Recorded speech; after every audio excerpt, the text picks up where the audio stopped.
Mulți spun că domnul Călin Georgescu este doar o caricatură.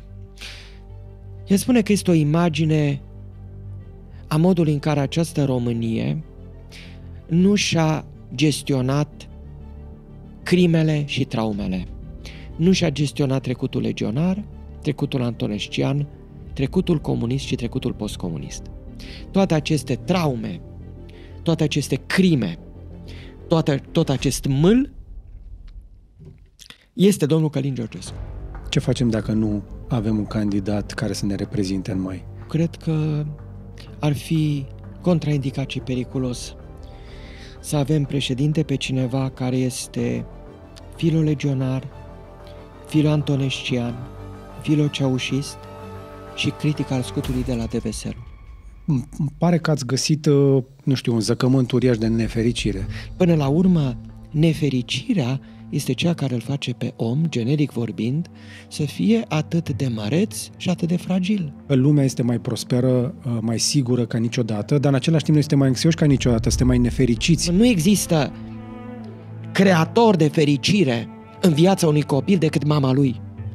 Mamele, cele care își merită numele, sunt în primul rând cele care dau acea fereastră către fericire, care închipuie dintr-o bucățică de staniol, dintr-o jucărie șchioapă, dintr-o balerină chici. E acea voce pe care nu o poți uita niciodată. Eu folosesc referința la dragostea maternă pentru că mama mea este probabil singura ființă pe care am iubit-o și pe care o voi mai iubi.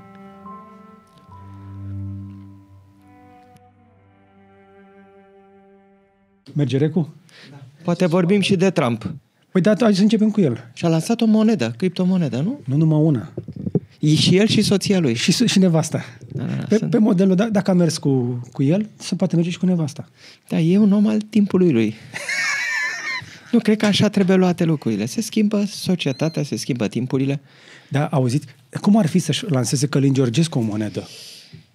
Asta e mai complicat. Călin Georgescu nu are averea lui, are averea securității. Nu contează, dar un meme coin măcar. Că Trump nu și-a lansat moneda pe banii lui. Pe banii lor care au cumpărat. Dar el a făcut o emisie, practic, și unii au cumpărat din câte. Exact. Da. Practic, el și-a pus la bătaie reputația. Exact. Eu aș vrea să văd curaj din partea suveraniștilor să listeze pe Solana sau pe Multivers sau pe un lanț din asta. Eu nu prea mă pricep la chestii din asta. Să emită o monedă din asta, care să plece, nu știu, de la un leu. 10 cenți sau un 10 leu. Cenți. Și să ajungă la 70 cum a ajuns la Donald Trump. Hai să vedem. Da, nu știu. Eu că ăsta ar fi un test interesant. Da, un test. Eu m-aș distra. Da. Noi înregistrăm cu puțin timp înainte de investitura lui Donald Trump, care s-a mutat la interior din cauza unui cript. Știu. Altfel ar fi avut și el o investitură cu foarte mulți oameni acolo. El visa la chestia asta. Era ultima investitură în interior a fost în 85 lui Ronald Reagan. Greu moment. Se așteptau mulțimi uriașe, din nou. Da, mulțimile sunt, înțeleg, într-o arenă sportivă. Da, se vor uita pe ecrane. Da. Cred că o să fie cu chiuituri. Dar important este că se produce cereri de investitură. Asta este important. Bineînțeles. Și din câte am auzit pe la știri, nu mai e nimeni stresat pe acolo, că se dau jos garduri, că se sparg geamuri, că nu trebuie luată puterea cu forța sau la democratic. Da, vom discuta și despre asta. Da? Vorbim? Da, cum să... Perfect. Acum suntem cu Ion Stanomir, dacă nu... știu că toată lumea și-a dorit aici. Sunteți unul dintre cei mai ceruți oameni. Deci am început, cum s-ar spune. Dar noi așa facem aici. Da, luați invitatul prin surprindere. Bun, ca să știu și eu. Sunteți greu de la prin surprindere, dar fie. Ori glumiți, da. Așa. Încerc. Ion Stanomir, dacă vreți să aflați mai multe despre omul și profesionistul Ion Stanomir, vă recomand interviul Eugenie Vodă. Trebuie să fac asta. A fost prea bun. M-am uitat gură cas când mi-a venit să cred. Deci aveți o față umană, o latură sensibilă care nu trece prin sticlă când vă văd la televiziune de știri. Ce să vă spun, interviul luat de Eugenia Vodă este unul dintre cele mai complicate capitole existenței mele, fiindcă este legat de o activitate care constituie cea mai importantă activitate pentru mine, activitatea de scriitor. Activitatea de scriitor se consumă în singurătate și nu are nimic de a face cu televiziune de știri, nici cu manipulări electorale, nici cu propaganda. Când am discutat cu doamna Eugenia Vodă, am discutat despre prima carte dedicată mamei mele, Mama, un jurnal al dragostei și al despărțirii, Între timp a apărut o a doua carte, Mama, o fotografie a timpului și a iubirii. Așa, de la o distanță de 2 ani am mai scris o carte și cine știe s-ar putea să o scriu și pe a treia, dacă energie și creativitatea nu mă vor părăsi.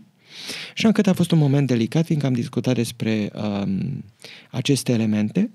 Au fost întrebări la care doar ceea ce mi-a rămas din calmul meu m-a făcut să rezist. Eu nu sunt în niciun fel adept al psihanalizei, urăsc freudismul și cred că această cheie de interpretare psihanalitică a persoanei este o cheie reducționistă. Și am încercat să-i spun doamnei Eugenia Vodă, cu calmul care mă caracterizează cel puțin în anumite momente, că nu am avut o relație de tip complexul Oedip cu tatăl meu, că mă iubesc tatăl, dar că am scris o carte despre mama mea și atunci când scriu o carte despre mamă, personajul principal este reprezentat de mamă și decede dinaintea ei. În general, eu nu consider, și asta este bine că am ocazia să spun și în fața dumneavoastră, acestui public foarte deosebit de cel televiziunilor de știri, și mă bucur că este așa, activitatea care mă caracterizează pe mine și la care țin nu este cea de comentator politic. Eu nu mă consider comentator politic, nu am nicio treabă cu activitatea de comentator politic. Activitatea mea profesională este cea de profesor, din asta îmi câștig existența.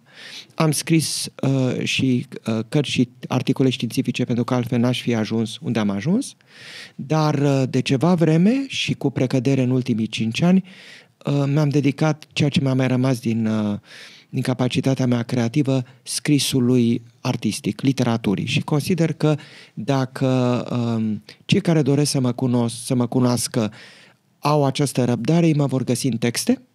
Nu numai textele dedicate mamei mele, am scris despre Ionel Todoreanu, am scris în mai multe cărți despre întâmplările noastre autobiografice, alături de Paul Cernat, de Angelo Mitchevici, de Ion Manolescu, de Horia Roman Patapievici, și am scris foarte multă critică literară în care se găsește ceva și ceva din mine. Ca să vă dau un exemplu concret, atunci când scrie, de exemplu, despre Eminescu, despre Cehov, despre Pușkin, despre Vladimir Nabokovski și despre tine. Pentru că activitatea de critic literar este o activitate în care, așa, din spatele unei măști te pui și tu în scenă. Literatura este cel mai important lucru și aș mai spune ceva, e un lucru cu atât mai important astăzi, când foarte mulți sunt incapabili să se desprindă de telefoanele mobile, au o atenție distributivă din ce în ce mai scăzută, suferă practic de un fel de dislexie, nu mai au capacitatea de a se concentra. Ori leacul pentru toate aceste boli ale timpului nostru este lectura, să-ți consacri cât poți tu de puțin, dar să-ți consacri acest exercițiu. Și fie că citești pe tabletă, fie că citești pe telefon, fie că citești pe o carte propriu-zisă, să citești. Fără lectură, omul nu este același. Lectura însemnând foarte multe lucruri. Poate să însemne lectura unei cărți, poate să însemne teatru radiofonic care ne acompaniază, poate să însemne un podcast, poate să însemne o piesă de teatru, poate să însemne un serial de televiziune, poate să însemne o operă cinematografică. Lectura, în sens larg, înseamnă orice activitate care te pune în legătură cu ceva care are semnificație artei. Nu mi-ați spus nicăieri despre chestia asta. La 2-3 secunde. Bun, la 2-3 secunde, știți că cred că toți facem în anumite momente ale existenței noastre, și eu în momentul în care sunt supărat, gânditor, revin la acest reflex al... Vă luați dopamina un pic de acolo. Toți ne luăm un pic dopamina, mai ales că suntem obosiți și triști. Da, dar este este atât de fals. Dar știm că este fals. Numai că pune realitatea un pic în suspensie. Nu pune nimic în suspensie, mai degrabă exacerbează singurătatea și tristețea. Eu cred că este un catalizator teribil al nefericirii. Rețelele sociale sunt un catalizator teribil al nefericirii și al singurătății, și toți cei care cred că sunt împreună cu ceilalți sunt de fapt foarte singuri. Eu folosesc rețelele sociale însemnând Facebook și Instagram, am și fostul Twitter, dar nu prea îl folosesc, exclusiv pentru a pune textele pe care le scriu și a pune fotografii. Nu fotografii cu mine, atenție. Ultimele fotografii cu mine pe care le-am pus au fost cele cu mama mea acum în octombrie 2019. În acel moment eu nu mai am fotografii cu mine, urăsc să mă fotografiez, nu sunt pasionat de ceea ce înseamnă instantanele instagramabile, cu excepția cerului, mării și a anumitor fragmente de realitate. Fără felul de mâncare favorite și... Nu. Exact. Mănânc puțin și nu prea mă interesează. Nu prea mă interesează partea culinară. V-am mai spus că publicul de aici este preponderent masculin. Ca să vă știți 2-3 lucruri despre el, peste 80% bărbați. Și eu mă pot mândri că oamenii ăștia au răbdare să se uite în sesiuni de câte o jumătate de oră la discuții de genul ăsta, 2 oameni care au o discuție despre orice altceva decât cancanuri. Și de câte ori dansuri, divertisment și alte tap-tap-tapuri. E foarte, foarte bine. Publicul masculin nu e un public uniform. Cred în cele din urmă că noi ne definim în primul rând prin alegerile pe care le facem, nu neapărat prin sexul cu care ne naștem, sexul biologic. Există foarte multe plaje de sensibilitate în rândul bărbaților și există infinite plaje de sensibilitate în cazul femeilor. Spune că sufletul feminin, spun o banalitate, dar mă asum, este impenetrabil și că poți să-ți petreci o viață încercând să-l înțelegi, dar există tenacitate, curaj, sensibilitate, melancolie inaccesibile bărbaților, dar accesibile femeilor. Total de acord. Da. Tocmai de aceea o relație de lungă durată cu o singură femeie poate să aibă niște beneficii ascunse la capitolul ăsta, pentru că dacă vrei cu adevărat să descoperi omul ăla, chiar durează o viață întreagă. Da, eu, singura persoană cu care am trăit o viață întreagă a fost mama mea și a spune că n-am reușit să o descoper niciodată cu adevărat. Am scris despre ea, am scris, dacă vreți, împreună, pentru că am formulat la un moment dat un enunț că persoana care este pe acea copertă nu sunt eu, ci această ființă unită în care ne-am regăsit. Așadar, am scris împreună despre ea, dar oricâte cărți am scrie împreună despre ea, există ceva care scapă. Există ceva care scapă pentru că în sufletul feminin și în sufletul matern se află niște zăcăminte de profunzime inaccesibile celor care sunt grăbiți. Graba este teribilă, graba este destructivă în viață și mie mi se pare că doar răbdarea de a cunoaște, răbdarea de a iubi pot să ne facă oameni. Ascultându-vă în acel interviu, chiar dacă mi-ați spus că nu a fost cea mai plăcută experiență, să știți că vă umanizează și ne dă speranță și nouă că poți să vezi un om foarte inteligent și credibil, că sub armura aia este totuși sensibil. E mare lucru să rămâi om. Pentru că de cele mai multe ori când ne uităm la cei care ne vorbesc, par stane de piatră, par niște măști. Unii dintre ei, mă scuzați, par idioți și atât. Adică nu au straturi de profunzime. Depinde în ce contexte te plasezi. Eu nu am fost, nu sunt și nu voi fi om politic, ca tare nu mi-am propus această carieră și nu am constrângerile ei. Dar au încercat să vă coopteze, sunt convins. Nu. Nici măcar nu încearcă. Nu, a fost singurul episod când au fost 2 episoade în care am avut intersecție cu politică, când am condus în calitate de președinte executiv Comisia pentru analiza și reforma regimului constituțional sub președintele Băsescu și perioada în care am fost președinte executiv al Institutului pentru investigarea crimelor comunismului și memoria exilului românesc. În ambele capacități nu am făcut politică de partid și odată ce aceste 2 mandate au ajuns la sfârșit, n-am mai avut niciun fel de legătură cu politica partizană.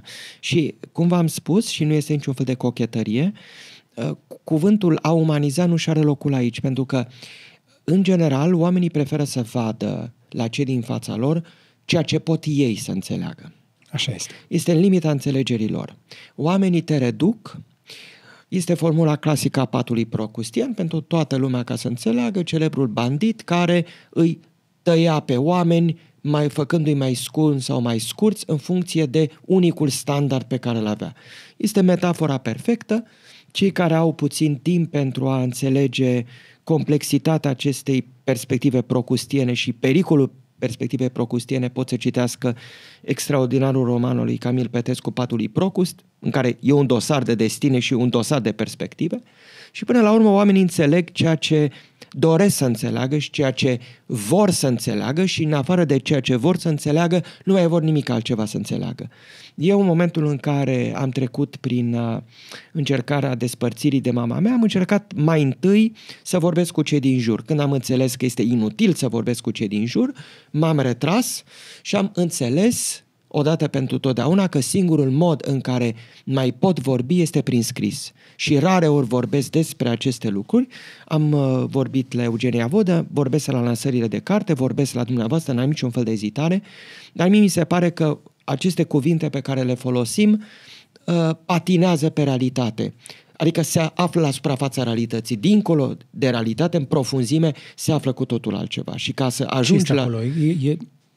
Îmi pare că ați găsit, nu știu, un zăcământ uriaș de nefericire. Nu nefericire este cu tot. Nefericire este un cuvânt înșelător. Nefericirea are de-a face cu existența umană.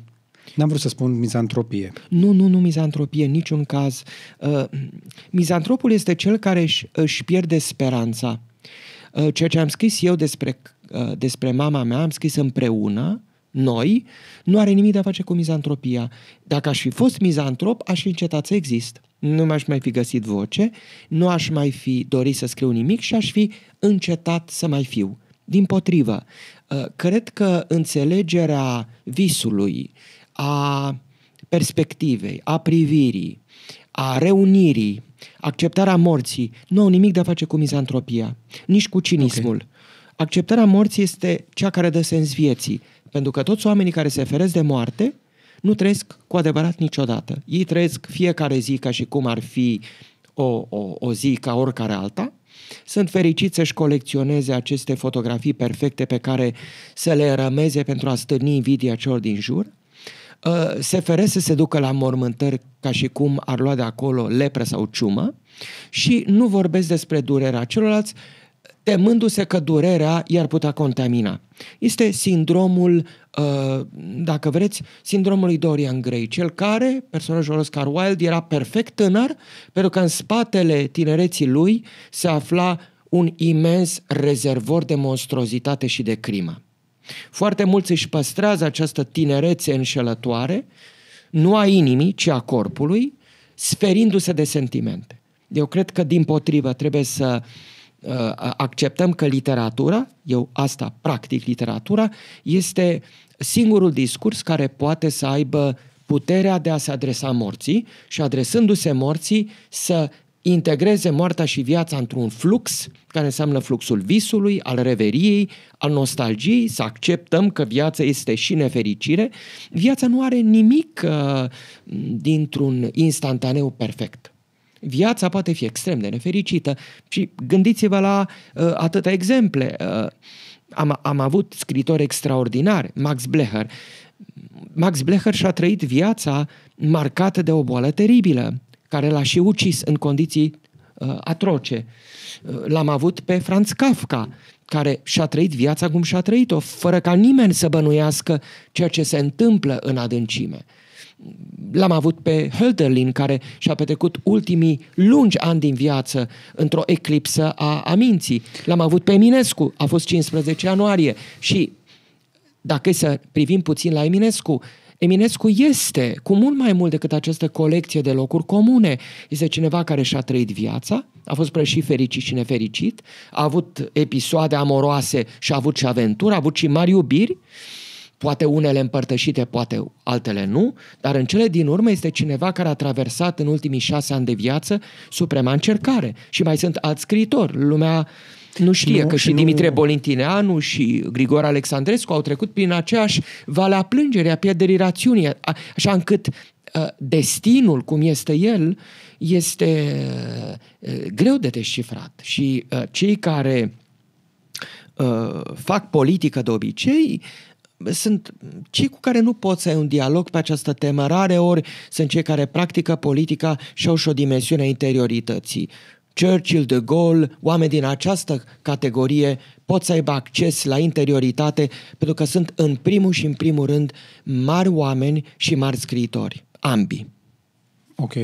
Ascultându-vă, trebuie să recunosc că regăsesc și mine și cred că mulți dintre cei care se uită în intimitatea, în privacy-ul lor acolo, cu toții trebuie să recunoaștem că au fost niște mormântări la care am dat skip de frică să nu ne murdărim de suferință, de tristețe. Eu am făcut-o cu una dintre persoanele cele mai dragi mie din adolescență. Bun, acum, știți, ca să fiu cinstit până la capăt, în mormântări sunt și pretextul nefericit pentru unii de a se apuca și de a da sfaturi. Eu cred că sfatul de viață este lucrul cel mai îngrozitor cu putință. Bați pe cineva pe umăr, dacă se poate chiar în pragul mormântului abia săpat, și îi spui așa un fel de to-do list, ce ar trebui să facă, ce ar trebui să facă. Asta este o imensă insolență și o lipsă de delicatețe. Nu există sfaturi de viață, nu există niciun fel de rețetă de a trăi viața, există doar autenticitate, există posibilitatea de a fi fericit, posibilitatea de a fi nefericit, posibilitatea de a căuta iubirea și posibilitatea de a nu o găsi niciodată. Cei care o găsesc odată în viață și o pierd sunt simultan fericiți și nefericiți. Sunt fericiți pentru că au atins-o și teribil de nefericiți că după ce au atins-o sunt despărțiți de ea. De aceea așteaptă unii dintre ei, printre care mă număr și eu, despărțirea de trup pentru a se putea reuni cu cei pe care i-au iubit. Nu este nimic macabru în asta. Doar cei lipsiți de elementară educație artistică și literară pot socoti lucrurile acestea macabre și ceea ce vă spun n-are nimic de a face cu spiritismul înțeles într-un mod primitiv, bați în masă și se ivesc nu știu ce parteneri de dialog. Și ca să fiu explicit cu cei care ne privesc, că am pomenit de spiritism. Spiritismul este el însuși un capitol uneori tragic în existența unor scriitori. BPHD, după ce a pierdut-o pe Iulia, a scris o carte neliniștitoare, Sic Cogito. El a căutat cu disperare să întâlnească sufletul Iuliei dincolo de prag. Asta l-a pulverizat ca savant. El n-a mai existat ca savant. A intrat, spuneau criticii lui, într-o perioadă de eclipsă.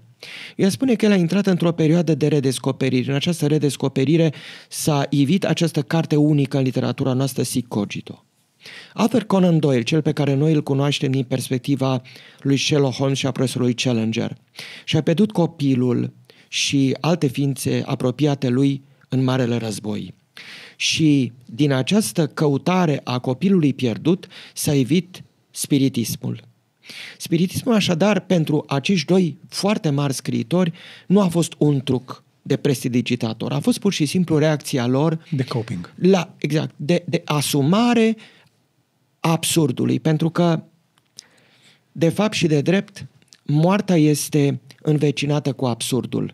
Absurdul care înseamnă aceste întrebări care se rotesc în minte până ce mintea încetează să mai existe. Și absurdul în forma sa radicală duce la abis. Este abisul care se deschide și te înghite. Toți cei care l-au citit pe Sartre, pe Camus, pe existențialiștii francezi știu că dacă în acest maelstrom al absurdului intri, nu mai există cale de întoarcere. Există un scriitor la care puțin dintre noi ascultă acum și recunosc calea aia, pentru că foarte puțin dintre noi au curaj să calce pe ea. Preferăm să stăm în morișca asta a rutinei zilnice, încercând să nu ne uităm spre abisul ăla. Să știți, calea absurdului și calea abisului, calea introspecției nu sunt căi pe care să ni le dorim. Sunt căi pe care le aduce destinul în calea noastră. Eu cred că le aduce și inteligența, din păcate. Bun, e foarte greu de spus. Eu cred că există inteligență rațională și există ceea ce eu prețuiesc cu adevărat, inteligența poetică, inteligența vizionară, cea care trece dincolo de suprafața lucrurilor. Unii se uită la lume și nu vor vedea niciodată nimic. Alții se uită la lume cu ochii lui Edward Hopper sau cu ochii lui René Magritte și văd altceva. Văd o sală de restaurant plină de melancolie sau văd o casă din care izbucnește lumina ca dintr-o mină. Asta este, sau privesc cu ochii lui Dali sau cu ochii lui de Chirico. Sau mai avem această privire, nu știu cum să-i spun, tradiționalistă așa, că o vedem într-o anumită parte a societății în care ne uităm înapoi sau ne uităm către niște valori tradiționale în care totul este optim, frumos, fericit, minunat, să facem acel trecut great again într-un fel sau altul. Nu vreau să vă aduc înapoi în prezent, nu vreau să forțez discuția asta, dar există și un mod de a vedea lucrurile într-o permanentă, din asta cum se spune, o reverență față de trecut, un trecut optim care e foarte greu de adus înapoi, dar dacă l-am aduce. Trecutul este, fie că ne place, fie că nu ne place, uneori singurul nostru viitor. De multe ori nostalgia, și asta o știm de la romantici, este singura manieră prin care o ființă trecătoare poate să se înscrie într-o istorie cu care are foarte mari dificultăți a relaționa. Devine stingheră și atunci nostalgia îi dă rădăcini. Rădăcinile sunt ceva foarte important și fără rădăcini noi nu am exista.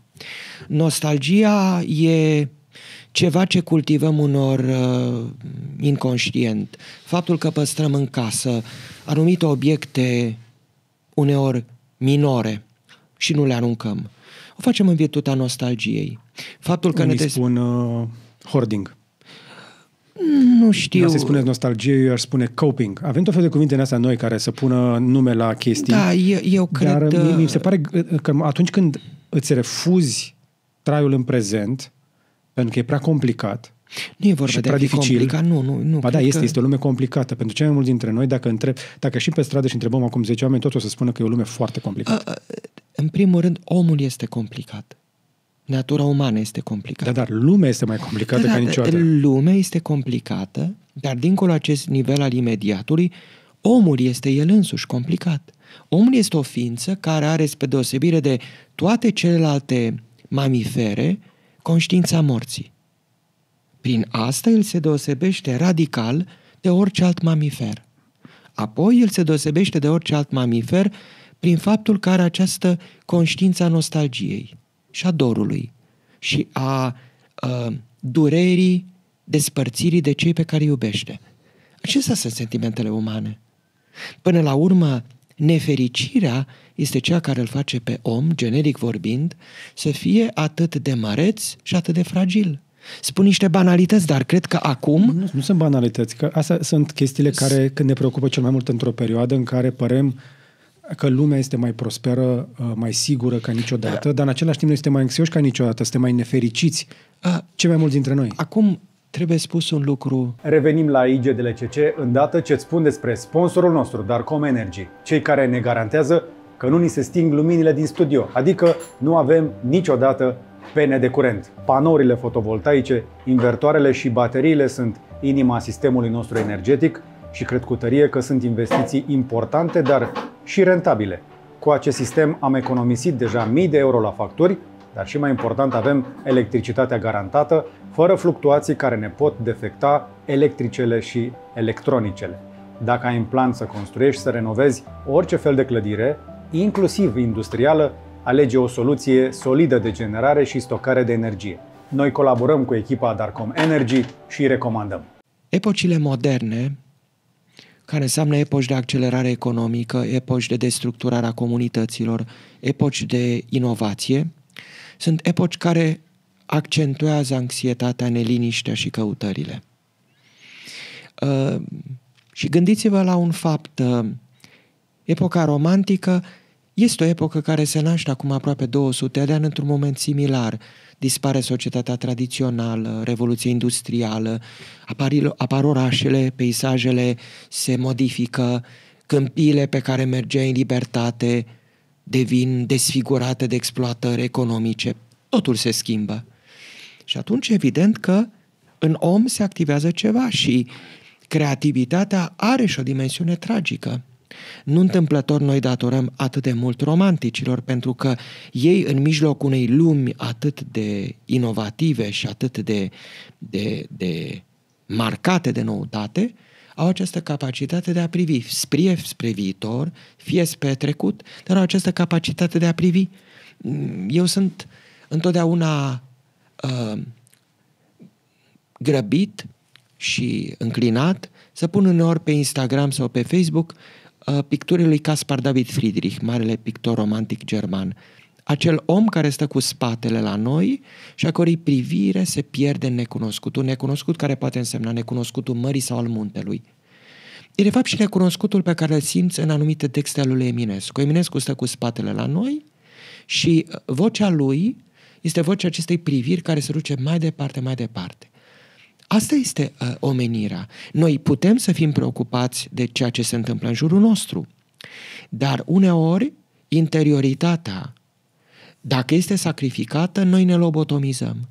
Și cred că trebuie să avem întotdeauna un echilibru și ființele cu adevărat remarcabile au știut întotdeauna că principalul zăcământ pe care îl cauți este cel din interiorul tău și că destinul este în primul și în primul rând o căutare de sine.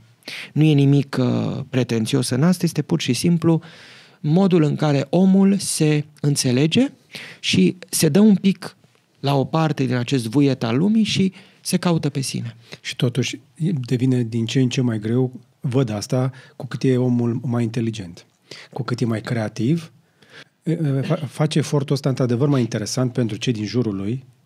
Mi-a dat exemple de oameni care au intrat într-o eclipsă a creației după un incident, după o catastrofă de viață, să zicem, pentru ei. Da, au intrat într-o altă epocă, pentru că și creația aceasta nu este un izvor nesecat. Pentru cei care practică literatura, greu de înțeles pentru unii ce este literatura, dar literatura există, nu există nimic mai înspăimântător decât secarea acestui izvor. Iar acest izvor nu se naște brusc în tine. Acest izvor crește, își caută niște cărări prin stânci, prin fluvii, premare. Nu este chiar atât de ușor. Toți cei care au profesii creative, de la scriitor la marketing, design, publicitate, știu că o carte, o campanie de vânzări, o campanie de publicitate nu se nasc. Nu poți să imaginezi un tablou pur și simplu așa. Este o chestiune de acumulare. Și truda celui care creează, mai cu seamă dacă este o trudă solitară, este cu atât mai teribilă. Este o povară pe care o duci. Te scoli în fiecare dimineață încercând să regăsești cuvântul care te-a bântuit în timpul nopții. Mie mi se întâmplă aceste lucruri. Mă trezesc dimineața cu sentimentul că trebuie să mă grăbesc pentru ca o anumită comuniune cu noaptea să nu se oprească și din această comuniune să se nască ceea ce poate fi pus doar în timpul zilei, fiindcă noi visăm, dar visăm individual. Sau cel puțin în această formă de existență visăm individual. Și dați-mi voie să vă spun ceva. Zilele acestea a murit David Lynch și am stat și m-am gândit la David Lynch și la modul în care David Lynch ne-a influențat pe atâția dintre noi. Cei care facem parte într-o anumită generație. Ne-a bântuit și nopțile. Am intrat în viața creativă, în viața spiritului, marcați de acea explozie reprezentată de Twin Peaks, primele 2 sezoane. Și după 25 de ani, am redescoperit Reîntoarcerea, care este probabil capodopera supremă a lui Lynch. Și mă gândeam totuși de ce Lynch a vorbit atât de multora în același timp. Pentru că Lynch este cel care deschide porțile. Și în toată arta lui vezi de fapt cum el întredeschide și prin acea ușiță întredeschisă ai acces la viața pe care rațiunea aceasta a zilei o suprimă. Este viața spiritului, este viața visului. Este suma aceea de cuvinte care nu mai au nevoie de cuvinte pentru a se exprima. Este acea întrebare esențială dintr-unul dintre episoadele seriei finale: suntem într-un vis, dar cine este visătorul? Este întrebarea de fapt a romanticii și a supraliștilor. Visăm? Dar de fapt cine ne visează? Suntem noi cei care visăm? Sau nu cumva în momentul în care intru într-un vis și sunt alături de mama mea și de cei de dinaintea ei, nu cumva noi înșine nu suntem decât alte creaturi ale visului și suntem aduși pe aceste poteci ale visului de o energie care e increată, ne precede pe noi și este de fapt energia aceasta cosmică a iubirii. fără de care întregul univers ar pulveriza. Noastră a spus-o într-un termen așa mai degrabă literar. Noi ăștia mai pe tehnologie îi spunem simulare. Ați auzit de acest concept care circulă printre tehno-optimiști, să le zic așa? Da. Oare trăim sau nu într-o simulare? Oare trăim sau nu în Matrix? Este Matrix. Este tema aia care se tot întoarce. Este tema care este, de fapt, totuși trilogiei Matrix, da? Care e totuși un vis. Și toate ideile astea sunt atât de bântuitoare pentru că sunt în fiecare dintre noi. Sunt atât de adânci și când mi-amintesc de Twin Peaks, mă zbărlesc și acum, fără să mi-am aminte de o scenă anume, ci de starea în care mă băga, pentru că îmi deschidea exact despica realitatea. Vedeți? Și e cumva ca în filmul de pe Netflix cu copiii, cum îi spune, care era orașul răsturnat. Stranger Things. Da, nu l-am văzut. Da, înțeleg la ce vă referiți. Da. Deci copiii găsesc un portal prin care ajung într-o replică a realității total tenebroasă, în care se luptă cu un monstru și... Cum să vă spun, domnule Buhnici, viața spiritului cuprinde suișuri și coborâșuri. Tehnologia de multe ori nu face decât să pună într-un alt veșmânt niște neliniști care sunt vechi. Dumneavoastră ați vorbit de această simulare. Eu vă vorbi de Lynch și de întrebarea lui cine este cel care visează. Gerard de Nerval, marele scriitor romantic, avea această propoziție în care mă regăsesc și eu cu o mică adăugire. El spunea într-un text Aurelia, visul este a doua viață. Eu am mers mai departe și am spus, și mă asum ce am spus, visul este singura viață. Este singura viață în care practic noi reușim să ne eliberăm de tot ceea ce înseamnă lestul biologic. Pentru că în om există ceva finit și există ceva ce provine dintr-o cu totul altă formă de organizare și care poate fi o simulare, poate fi metric, nu știu. Dar este superioară. E diferită ontologic. Este ca și cum ai vorbi de un tip de univers în care nu mai există dimineață, amiază, seară și noapte. Poate că degrevată de balastul ăsta este totuși un nivel superior.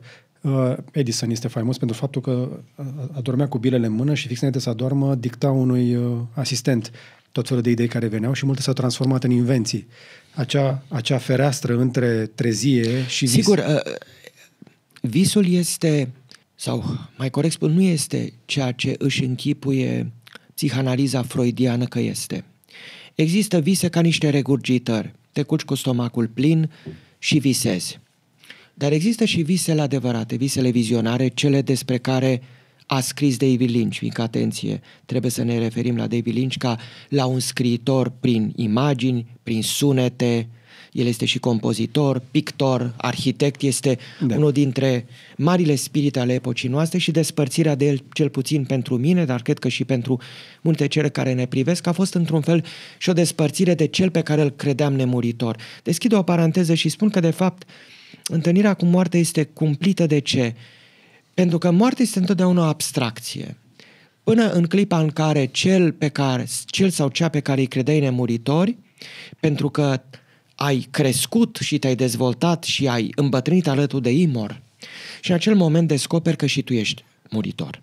Nu poți să descoperi conștiința finitudinii tale decât privind moartea altuia. Și nu poți să scrii despre moarte decât scriind despre moartea altora, pentru că noi nu putem scrie despre propria noastră moarte decât speculând. Dar despre moartea celorlalți putem scrie și scriind despre moartea lor într-un fel, scriem despre propria noastră moarte și murim în fiecare zi. Și cred că această raportare la vis și la realitate este una dintre provocările supreme ale literaturii. Și pentru cei care refuză literatura, cinematografia, teatru ca fotografie realistă, plată, aceasta este calea. Dar este o cale net pozitivă, adică rezultatul este mulțumitor pentru cineva ca dumneavoastră? Dați-mi voi să vă... Nu vă întristează tot procesul ăsta? Am spus, o voi spune până la capăt.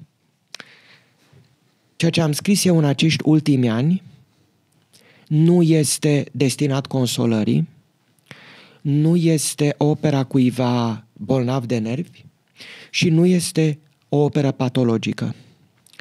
N-am nevoie de compasiunea nimănui, de compătimirea nimănui și nu am nevoie de sfaturile de viață ale nimănui. Ceea ce am făcut noi eu și cu mama mea împreună în această voce, împreună în această privire, este să căutăm să transformăm în niște cuvinte accesibile oamenilor, culori, fragmente, străfulgerări pe care le avem doar în vis. Pentru că doar în vis te poți reuni. Ca atare, a pune problema în termen de fericire și nefericire este esențialmente eronat. Și banal. E banal, eronat și Sunt plat, de acord, dar... pentru că în momentul în care eu am trecut dincolo de ziua morții mamei mele, eu am trecut într-o nouă existență.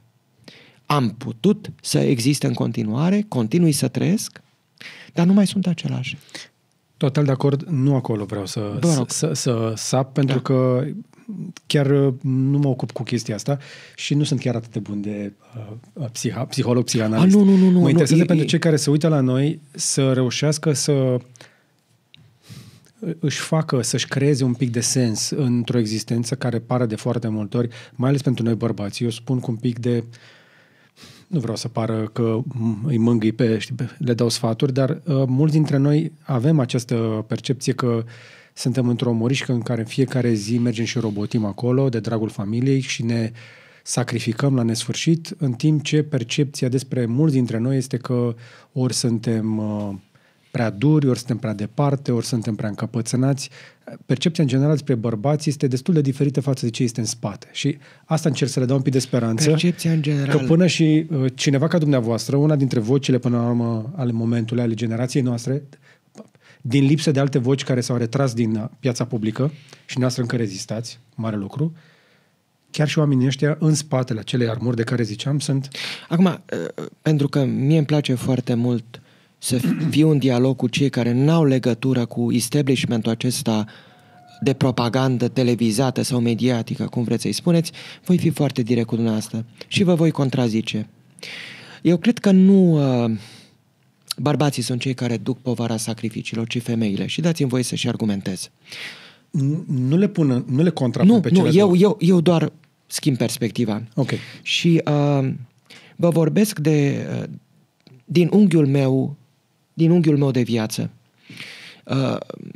Eu am fost, și toți cei care m-au citit știu, extrem de atașat de un cuvânt plat. Am fost una, de fapt, cu mama mea și, într-un foarte mare grad, una cu toți cei care au fost una cu mama mea înainte de moarte, respectiv bunicii mei. Și mă aduc aminte că și în cazul bunicii mele și în cazul mamei am constatat această unicitate existenței feminine. Doar femeile care ating un grad aparte al tăriilor sufletești pot să trăiască simultan pe mai multe nivele. Pot să fie cele care țin existența pe umerii lor, dar pot să fie și cele care la un moment dat se adâncesc într-o mare de sensibilitate fără de capăt. Există acele momente în care se pierd și este foarte greu să știi unde se duce gândul lor, unde se duce privirea. Când bunica mea, Dumnezeu să ierte, se pierdea unor în gânduri și eram alături de ea, dădeam seama că este foarte departe. Poate se gândea la clipele în care soțul ei, bunicul meu, a fost arestat și bătut în fața copiilor lui. Poate se gândea la clipele teribile în care l-a vizitat pe soțul ei la închisoare. Poate se gândea la toate umilințele vieții ei. Dar poate că se gândea și la toată sensibilitatea pe care această istorie teribilă de plumb a suprimat-o și a făcut să fie amuțită în ea. Sunt de acord cu ce spuneți. Și la fel și mama mea. Bunicul dumneavoastră a fost cel bătut și băgat în închisoare. Nu, a spune că pentru... Bărbații duc o povară a suferinței fizice, da, și femeile au unei suferințe emoționale. Aici este cu... vă pot contrazice și pe acest temei. Okay. Și vreau să vă dau câteva exemple. În primul rând, și o las la o parte pe bunica mea, pentru că ulterior mă voi întoarce și la mama mea. Am o poveste similară cu bunicul meu. Dar, apropo de femei, vreau să vă dau 3 exemple. Elisabeta Rizea, Alice Voinescu și Monica Lovinescu. Elisabeta Riz a suferit poate mai mult decât oricine pentru curajul de a nu fi trădat. Alice Voinescu a fost prigonită, umilită, alungată de la catedră pentru curajul de a fi fost un spirit al demnității umane într-un ocean de pigmei ticăloși. Monica Lovinescu a făcut sacrificiul suprem, a asistat de la depărtare la moartea mamei ei, Caterina Bălăceu Lovinescu, și nu a putut face nimic, știind că mama ei dorea ca ea să rămână în continuare curajoasă. Așadar, mama ei, profesoare Caterina Bălăceu Lovinescu, soția lui El Lovinescu, a murit pentru că securitatea dorea să o încovoaie pe Monica Lovinescu. Și vă mai dau un ultim exemplu. De fapt, încă două, pentru că îmi place întotdeauna să vorbesc despre aceste lucruri. Doina Cornea. Câți dintre bărbații acestei țări au avut curajul Doinei Cornea? Când Doina Cornea a fost văzută de poporul fesenist la televizor în 90, cred că au avut o uimire. Cum se putea aduna atât de mult curaj într-o ființă atât de firavă? Și cum de acel glas atât de firav putea să rostească niște adevăruri etice esențiale și nu s-a încovoiat niciodată. Și mă apropii și vă evoc pe Ana Blandiana, cu care am fost alături zilele acestea la un eveniment la Liceul Gheorghe Lazar și mi-am început intervenția spunându-le copiilor de acolo că Ana Blandiana a fost printre altele un model de curaj și pentru că la un moment dat, din curaj și din demnitate, ea nu a mai putut fi scriitoare, a fost interzisă. Și nimic nu este mai îngrozitor pentru un scriitor decât să fie interzis. Și vă mai dau un ultim exemplu apropo de povara feminității în timpuri cumplite. Nadejda Mandelstam a fost soția lui Osip Mandelstam, marele poet rus, exterminat de Stalin. Despre Osip Mandelstam, de la un punct încolo, se știu puține lucruri. Se știe că a ajuns, cum spunea el, la capătul lumii și se știe că a murit, practic, ucis de foame și de frig. Nadejda este cea care a luat din acest trup care a murit tot sufletul și a scris 2 cărți fundamentale prin care practic nu l-a lăsat pe Osip să moară. Eu cred că doar femeile te pot face ca bărbat să nu mori. Doar femeile pot fi alături de tine și mai cu seamă mamele și te pot ține și te pot ține din gheara morții. Și se luptă cu moartea și nu-ți dau drumul. Și ceea ce ele se așteaptă de la noi este să ne luptăm la fel. Și poate că textele mele despre mama mea au fost și o bătălie cu moartea. Eu n-am putut să o scot din ghearele morții, dar pot să merg până la capătul lumii, așa cum o înțeleg oamenii aceștia orbi, pentru a vorbi despre ea și pentru a vorbi împreună cu ea și pentru a nu lăsa vocea ei. Și acum să vă povestesc ceva despre mama mea. Mama mea și fratele ei, amândoi nu mai sunt printre noi, nu au avut niște existențe fericite. Și poate că nu au făcut ceea ce și-ar fi dorit.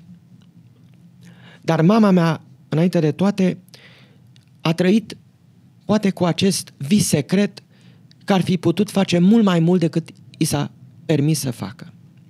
Ea a putut face doar facultatea de filologie rusă-română la Universitatea din Timișoara. Pentru că în altă parte nu putea intra din pricina originii nesănătoase. Așa se spunea.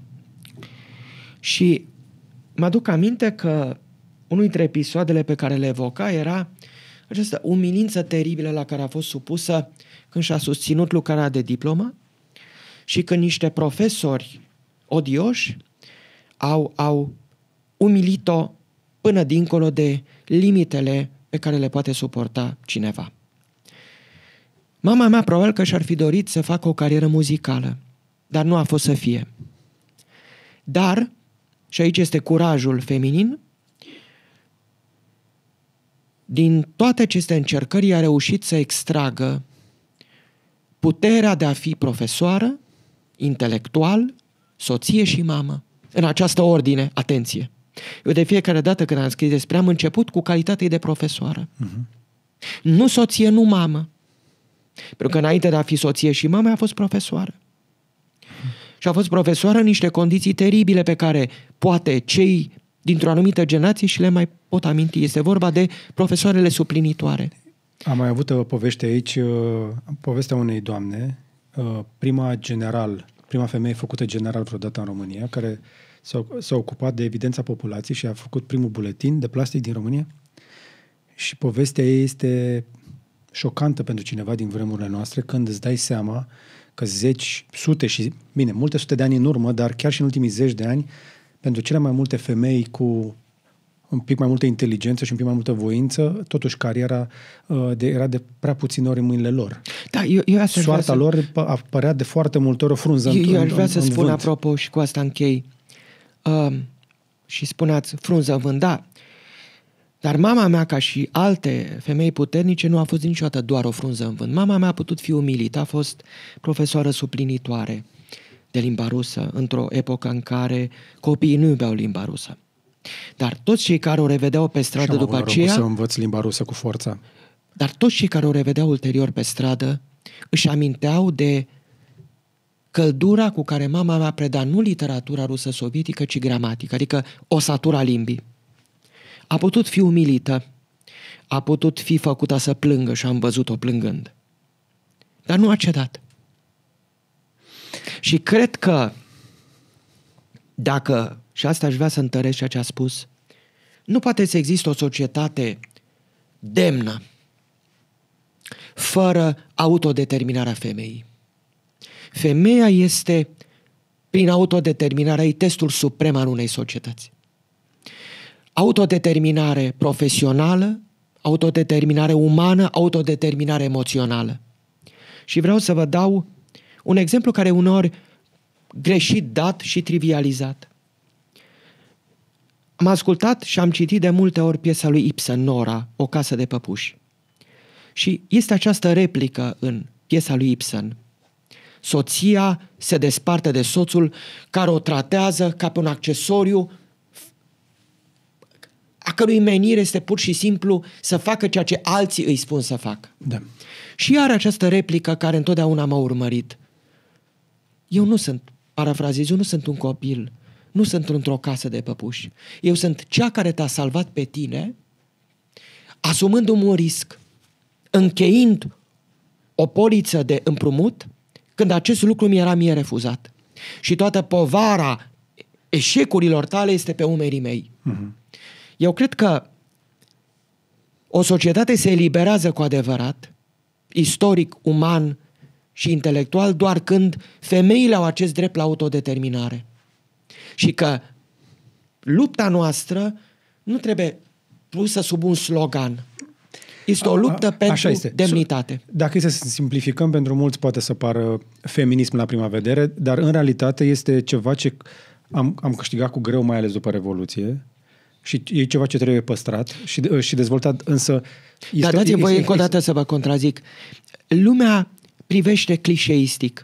Da, simplificăm. Destinul postbelic al atâtor femei din această țară a fost un destin de o asprime teribilă, fiindcă lor li se cerea să aibă un loc de muncă, că așa era atunci.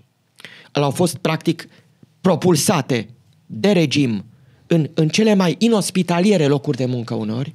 Mama a venit cu trenul din Moldova la Brașov și s-a dus să muncească în seră la 17 ani. Vedeți? Deci, muncă fizică, femeilor li se cerea să aibă un curaj al existenței de care bărbații nici nu puteau să-și imagineze, pe care nici nu le puteau imagina. Ele erau obligate să fie profesioniste. erau obligate să ducă pe umerii lor povara propagandei, să li se explice ce trebuie să facă și să nu facă. Apoi erau forțate în anumite momente istorice, mai cu seamă după momentul 1966, să facă cât mai mulți copii. Atenție! Într-o formă de maternitate morbidă, sinistră, patologică. Pentru că aceea nu era maternitate.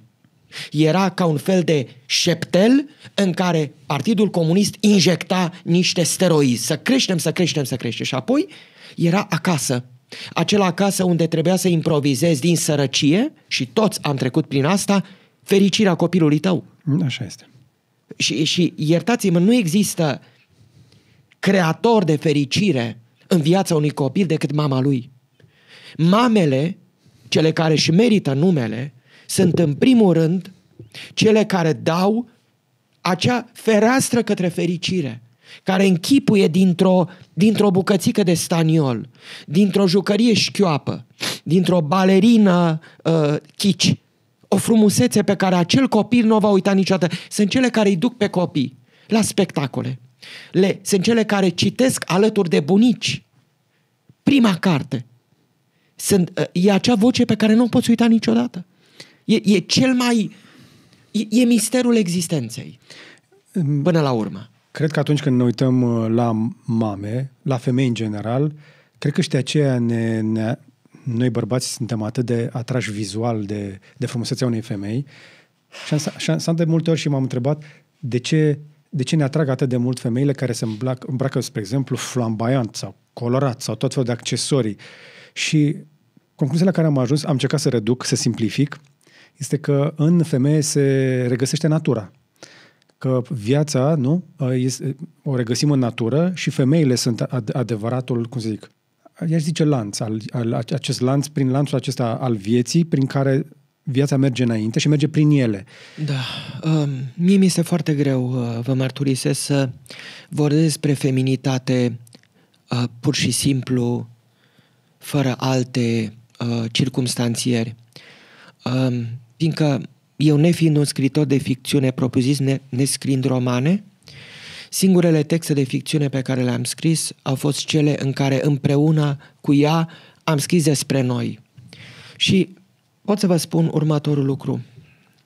Că până la urmă frumusețea este esențială în ordinea existenței, pentru că frumusețea este contrazicerea barbariei, a mediocrității și a ticăloșiei.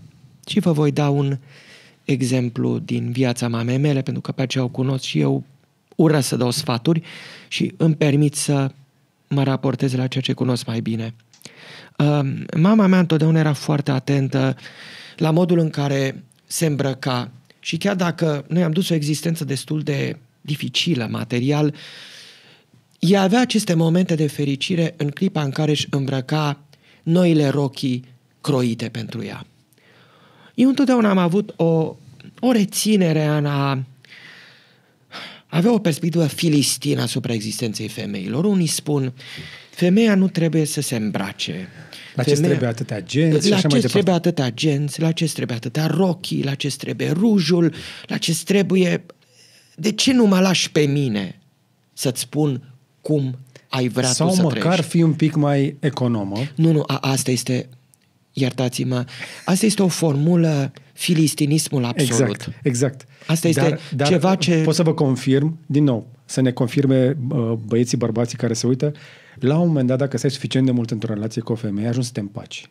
Pentru că înțelegi că n-ai cum să înțelegi și sunt anumite chestii pe care nu trebuie să le înțelegi. Este efectiv un tabu. Dacă acelei femei îi aduce bucurie, dacă o face fericită pe ea, nu trebuie să înțelegi tu de ce se întâmplă așa. Domnule Buhnici, fiecare femeie, și asta știu din privirea pe care o aveam asupra mamei mele, are un petec al ei, un colț, o clipă, care sunt toate numai ale ei.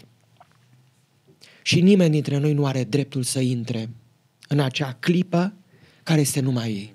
Așa este. Clipa în care o doamnă se privește în oglindă și găsește punctele necesare, așa ca un fel de pictor sau de gravor, pentru a da naturii strălucirea ei. Pentru că ele sunt până la urmă esența naturii. Nu, pentru că în ele se află ceva mai presus de natură. Se află frumusețea pe care în forme diferite fiecare dintre femei o întruchipează. Corect. Și noi căutăm, de fapt, în privirea pe care eu folosesc referința la dragostea maternă, pentru că mama mea este probabil singura ființă pe care am iubit-o și pe care o voi mai iubi. Și știu că atunci când ea dorea să se machieze, întotdeauna grăbită, era ceva ce însemna o formă de intimitate. Așa este. Adică intimitatea este ceea ce omului nu îi se poate lua. Este acel răgaz când te așezi și ești doar tu cu tine. Când nu mai ești nici profesoară, nici soție, nici mamă, ești pur și simplu femeia, cum ar fi spus Hortensia Papadat-Bencescu, femeia în fața oglinzii. Este femeia care se privește și își pune acele întrebări pe care bărbații nu și le pot pune niciodată. Adică? Cât mai rămâne din frumusețea mea? Cum mă instalez eu în timpul care curge? Care este relația mea cu bătrânețea? Care este relația mea cu boala? Cum mă văd eu pe mine însă înainte de a mă vedea alții? Acestea sunt întrebările pe care doar ele și le pot pune și pe care atunci când eram mic și o priveam și mare când o priveam, simțeam că mi le pot pune, dar în literatura pe care am scris-o împreună cu mama mea a revenit ca un leitmotiv, așa, ca o temă muzicală, această chestiune a intimității, pentru că frumusețea este așa, ca să dau un exemplu pe care toți îl pot înțelege, este ca privirea pe care o are Audrey Hepburn în Mic dejun la Tiffany's, în deschiderea filmului. Când acea închipuire grațioasă se oprește și pe jumătate jucăușă, pe jumătate visătoare se aranjează în oglinda unui mare magazin. Audrey Hepburn a fost pentru foarte mulți dintre noi ceea ce are feminitatea mai visător, mai grațios, mai muzical. Există feminități precum Jeanne Moreau, există feminități precum Catherine Deneuve, există feminități precum Jane Fonda, mult mai, poate mai profunde, mai neliniștitoare. Dar Audrey Hepburn a avut ceva cu care a sfidat timpul și e atât de greu să ți-o imaginezi pe Audrey Hepburn altfel decât alături de acele minunate juvaeruri care sunt un fel de ornament al cosmosului pentru frumusețea ei. Iarăși încă o chestie pe care mulți bărbați o procesează greu, de ce au nevoie doamnele de atât de multe bijuterii și accesorii, însă totuși, ca să închidem un pic subiectul ăsta, că ne-am lungit destul de tare, mi-e place mult. Mi se pare că dar este o discuție valoroasă pentru bărbați. Nu numai pentru bărbați. De ce este importantă discuția asta? De ce e important să înțeleagă bărbații aceste lucruri? Pentru că de cele mai multe ori, da, noi suntem un pic surdomuți la toate lucrurile astea. Și orbi. Ne preocupăm de alte lucruri. Tocmai de ce eu de la ideea asta plecam la început, că suntem preocupați de efortul fizic, de, nu știu, aceste lucruri, această morișcă zilnică a efortului și ajungem inclusiv cu partenera de viață să nu mai avem un dialog emoțional. Este de multe ori funcțional. Cine ia copiii, cine face mâncarea, cine face cumpărăturile. Eu vreau să fiu foarte sincer. În asta mă acceptați așa cum sunt. Eu nu vreau să fiu nici popular, nici vedetă, nici influencer ca atare. Spun realmente unor ceea ce cred. Eu nu dau sfatul de viață și în tot ceea ce am scris... Nu, dar întrebarea la care mă întorc... în calitate de fiu. Și în calitate de fiu... La ce ajută experiența asta? La ce ajută înțelegerea asta a femeii din perspectiva pe care ne-a spus-o? Ce ați vrea să rămână? Aș vrea să rămână un enunț simplu și cât se poate de clar. Nu trebuie să renunți niciodată la dragostea care a intrat în viața ta. Dragostea care a intrat în viața ta și în viața mea, mama a fost dragostea mea, e ceva într-atât de adânc încât doar marea poate egala intensitatea ei. Nu toată lumea are norocul dumneavoastră. Nu. Dragostea se înfățișează în mii de chipuri. Există o pagină cu care se deschide Ana Karenina a lui Tolstoi și sper să o pot reproduce bine. Dacă greșesc, îmi cer scuze. Tolstoi spune acolo: fiecare familie este nefericită în felul ei. De ce m-am referit la Ana Karenina? Pentru că Tolstoi a dat în Ana Karenina unul dintre romanele cele mai complicate, ambigue ale literaturii moderne și nu vreau să intru aici. Am să vă dau alt exemplu apropo de iubire și de dragoste. Nu Ana Karenina, ci Doamna cu cățelul lui Anton Pavlovich Cehov, scriitorul la care revin și nu mă satur să revin. În Doamna cu cățelul, povestea este simplă. Într-un oraș de vilegiatură din Crimea, la Ialta, un seducător nu de profesie, un bărbat cu înclinații de seducător întâlnește o doamnă care își plimbă cățelul. Doamna cu cățelul e o femeie care aparent nu-i spune nimic, are o aventură cu ea și la un moment dat, după ce aventura se termină, simte că nu mai poate trăi fără ea și face un drum lung până orașul de provincie în care această doamnă cu cățelul trăia alături de soțul ei. Atenție, este o poveste de adulter, nu e o poveste clasică de dragoste. Și din reîntâlnire, Cehov ne aduce în fața finalului, care este, ca toate finalului Cehov, un final ambigu. Cei doi stau și se întreabă: cum vom putea face noi fața acestei iubiri care a intrat în viața noastră? O iubire adulteră. Este iubirea adulteră pe care Tolstoi o opune iubirii senine în Ana Karenina. Dar aici Cehov, care nu este Tolstoi, nu ne dă lecții de viață. El spune doar așa: s-au întâlnit, s-au îndrăgostit, fiecare este căsătorit, fiecare își înșală partenerul venind împreună și cu toate acestea dragostea e adusă împreună și ei nu mai pot fi despărțiți. Asta este iubirea. Iubirea este ceva dificil de explicat. Cei care vorbesc despre iubire cu nonșalanță și enfază, probabil că n-au iubit niciodată.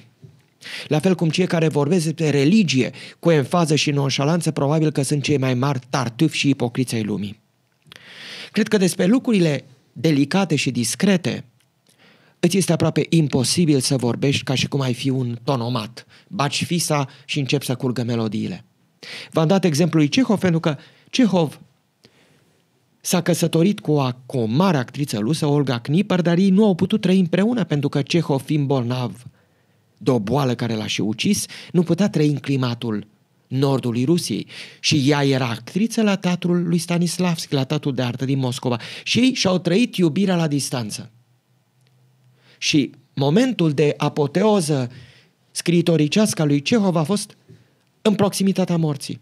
Cehov a murit cu o demnitate extraordinară. Cât știu, a simțit că moare și a cerut o cupă de șampanie, după care a exclamat: eu mor. Și atât. Și și-a întâlnit marea iubire pe Olga Knipper. Și atenție, Cehov nu era un sfânt. Cehov a avut aventuri, era un bărbat frumos, iubit de femei și care a iubit femeile. Pentru că, domnule Buhnici, literatura asta te poate învăța. Că viața nu este așa ca un fel de portocală pe care o cojești și după ce ai cojit-o ajungi la un miez. Și acela este miezul pe care eu vi-l servesc. Nu.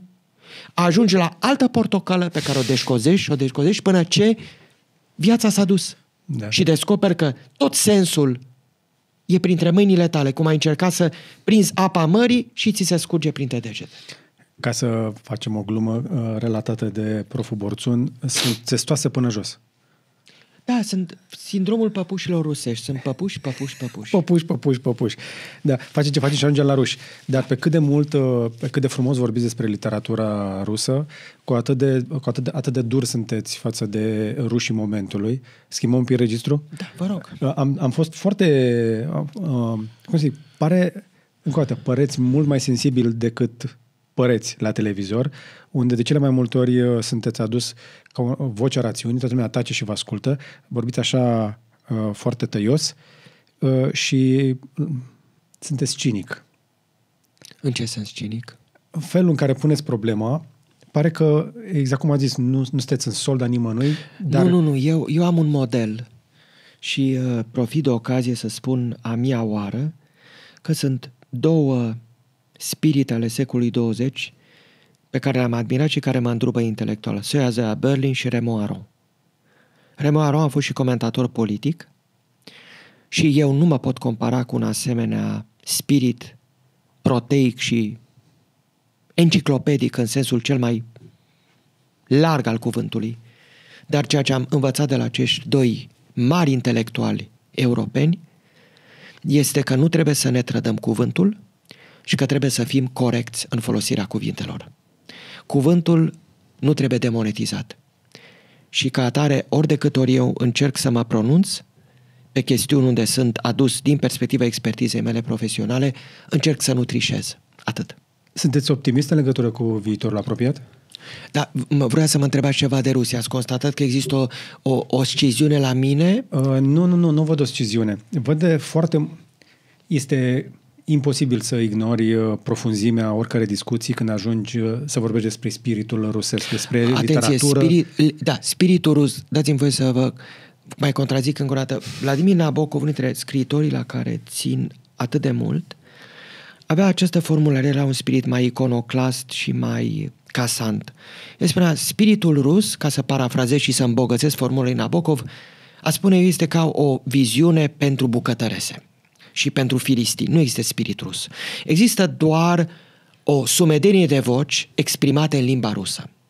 Și dați-mi voie să vă spun că această complexitate a raportării la Rusia este o altă moștenire a ființei noastre unite, reprezentate de mine și de mama mea. Mama mea nu și-a dorit să facă această facultate. Dar cât a fost profesoară de limba rusă, a oficiat cu o extraordinară seriozitate această misiune care îi revenea. Și nu a transmis copiilor nimic din aversiunea profundă pe care o avea față de ordinea sovietică. Ca un fel de medic perfect a venit și a făcut operațiile și și-a salvat pacientul de fiecare dată. În același timp, într-un mod foarte straniu și imposibil de explicat rațional, ceva din dragostea ei pentru literatura rusă a trecut în mine. Și astfel se face că dacă există ceva ce nouă amândorora ne oferă o bucurie intelectuală supremă, este de a vorbi despre literatura rusă. Există ceva mai nemilos, mai criminal în istoria umanității decât ce au făcut sovieticii? Nu, aici aș vrea să fiu foarte explicit. Există un vârf absolut al ororii care este Holocaustul. Acel vârf al ororii pe care nu ni-l putem imagina și nu ni-l putem imagina pentru că trădează umanitatea. Chiar și în întâlnirea de la Colegiul Lazar, liceu pe care l-am absolvit cu ceva ani în urmă, le-am dat exemplu elevilor, exemplu la care nu uit întotdeauna să mă refer, exemplul lui Anne Frank. Anne Frank era cineva care fi putut crește. Și ca Anne Frank au fost milioane. Poetul Max Jacob a fost unul dintre ei. Și ei au un nume. Dar dincolo de aceste nume s-au aflat toți cei pe care naziștii au dorit să extermine și nu doar să extermine pe ei. Ei au dorit să șteargă din istorie tot ceea ce acest popor a dăruit umanității. Imaginați-vă cum ar fi fost lumea noastră fără Felix Mendelssohn Bartholdy sau fără Heinrich Heine sau fără Sigmund Freud. Asta ar fi fost lumea naziștilor. O lume din care nu doar că poporul evreu ar fi dispărut, ci tot ceea ce această extraordinară creativitate a dat lumii nenumărate limbi. Osim Mandelstam n-ar mai fi existat. N-ar mai fi existat. Mihail Sebastian n-ar mai fi existat. Elias Canetti n-ar mai fi existat. Pentru că ei nu ar mai fi putut fi în acest viitor. Poate Mihai Eminescu n-ar mai fi existat. Mihai Eminescu este o altă problemă. Eu mă refer la ceva ce trebuie explicat și răs explicat până lumea înțelege. Holocaustul a însemnat încercarea unui stat de a extermina pe toți. Pe toți, subliniez pe toți.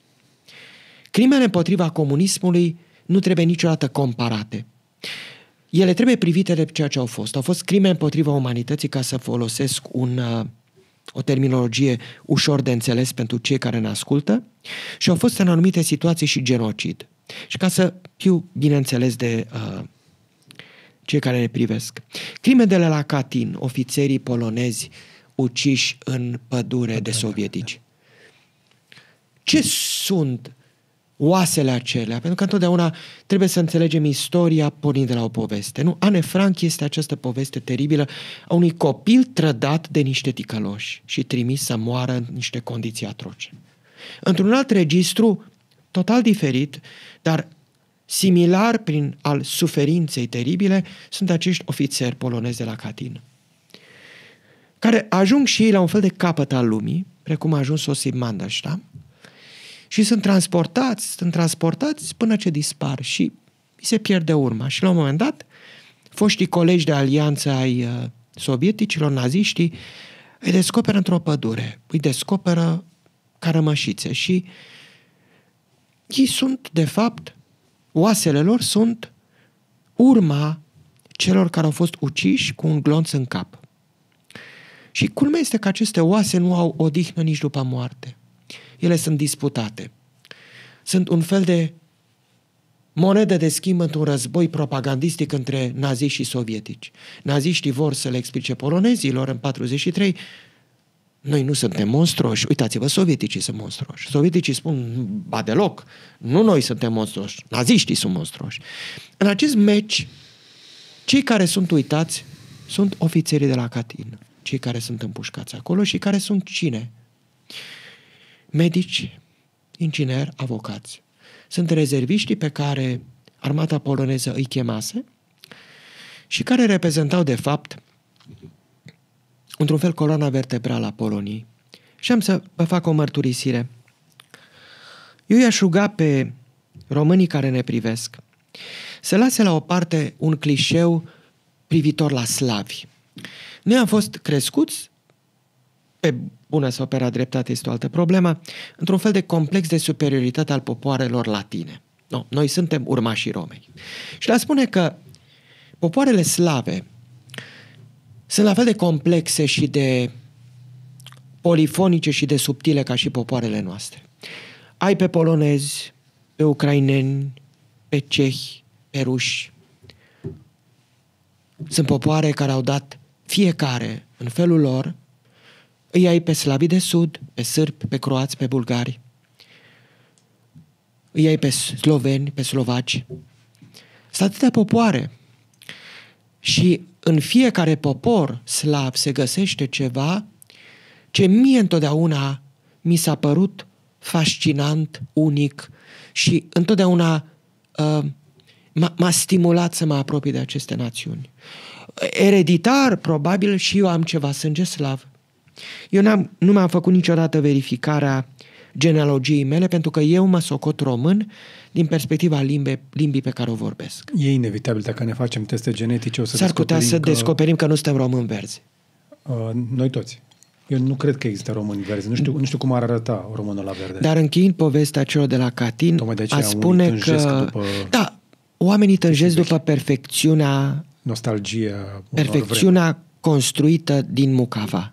Și ca să închei cu ofițerii de la Katyn, gândiți-vă că au fost soldați polonezi care au cutreierat lumea, au pornit din lagărele rusești, au fost eliberați spre norocul lor, au ajuns în Iran, au traversat Iranul, Orientul Mijlociu și au ajuns să lupte la Monte Cassino.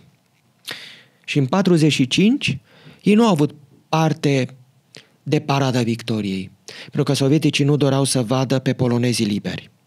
Eu cred că nu există o poveste mai tragică decât aceasta a polonezilor din exil, care au traversat lumea întreagă pentru a nu se mai putea întoarce niciodată în Polonia lor. Polonia are niște zăcăminte de eroism pe care noi uneori le privim așa cu o îngăduință zeflemitoare. Da, nu trebuie să uităm că polonezii au dat în secolul XIX pe Mickiewicz și pe Chopin. Două ființe romantice prin excelență. Iar în secolul 20 au dat nu doar eroism, au dat extraordinară creativitate și o filozofie fără de care trezirea din totalitarism ar fi fost imposibilă. Să ne gândim la Leșev Kolakowski și să ne gândim la vocea lui Ioan Paul al II-lea. Nu? Doi polonezi. Apropo de superioritatea noastră tâmpă față de slavi. Nu. Europa, dacă va fi vreodată o unitate, și sper să fie, va însemna o unitate de latinitate, de germanitate, de slavitate. Altfel nu putem exista. Și poporul rus, așa cum este el, supus unui imperiu criminal, este parte din Europa. Eu refuz să accept că noi putem crede că Pușkin, Lermontov, Turgeniev, Mussorgsky sau Tchaikovsky nu sunt europeni. Sunt europeni. Dar unde sunt elitele acelea? Unde sunt vocile acelea cu adevărat importante din Rusia de astăzi? Pentru că mă pot uita spre Polonia pentru, folosim mai nou cuvinte de genul ăsta, neologisme gen leadership în Europa. Da? Polonia este una dintre vocile care mai dau tonul, au curaj. Da. Da, și, unde sunt vocile din Rusia? Da.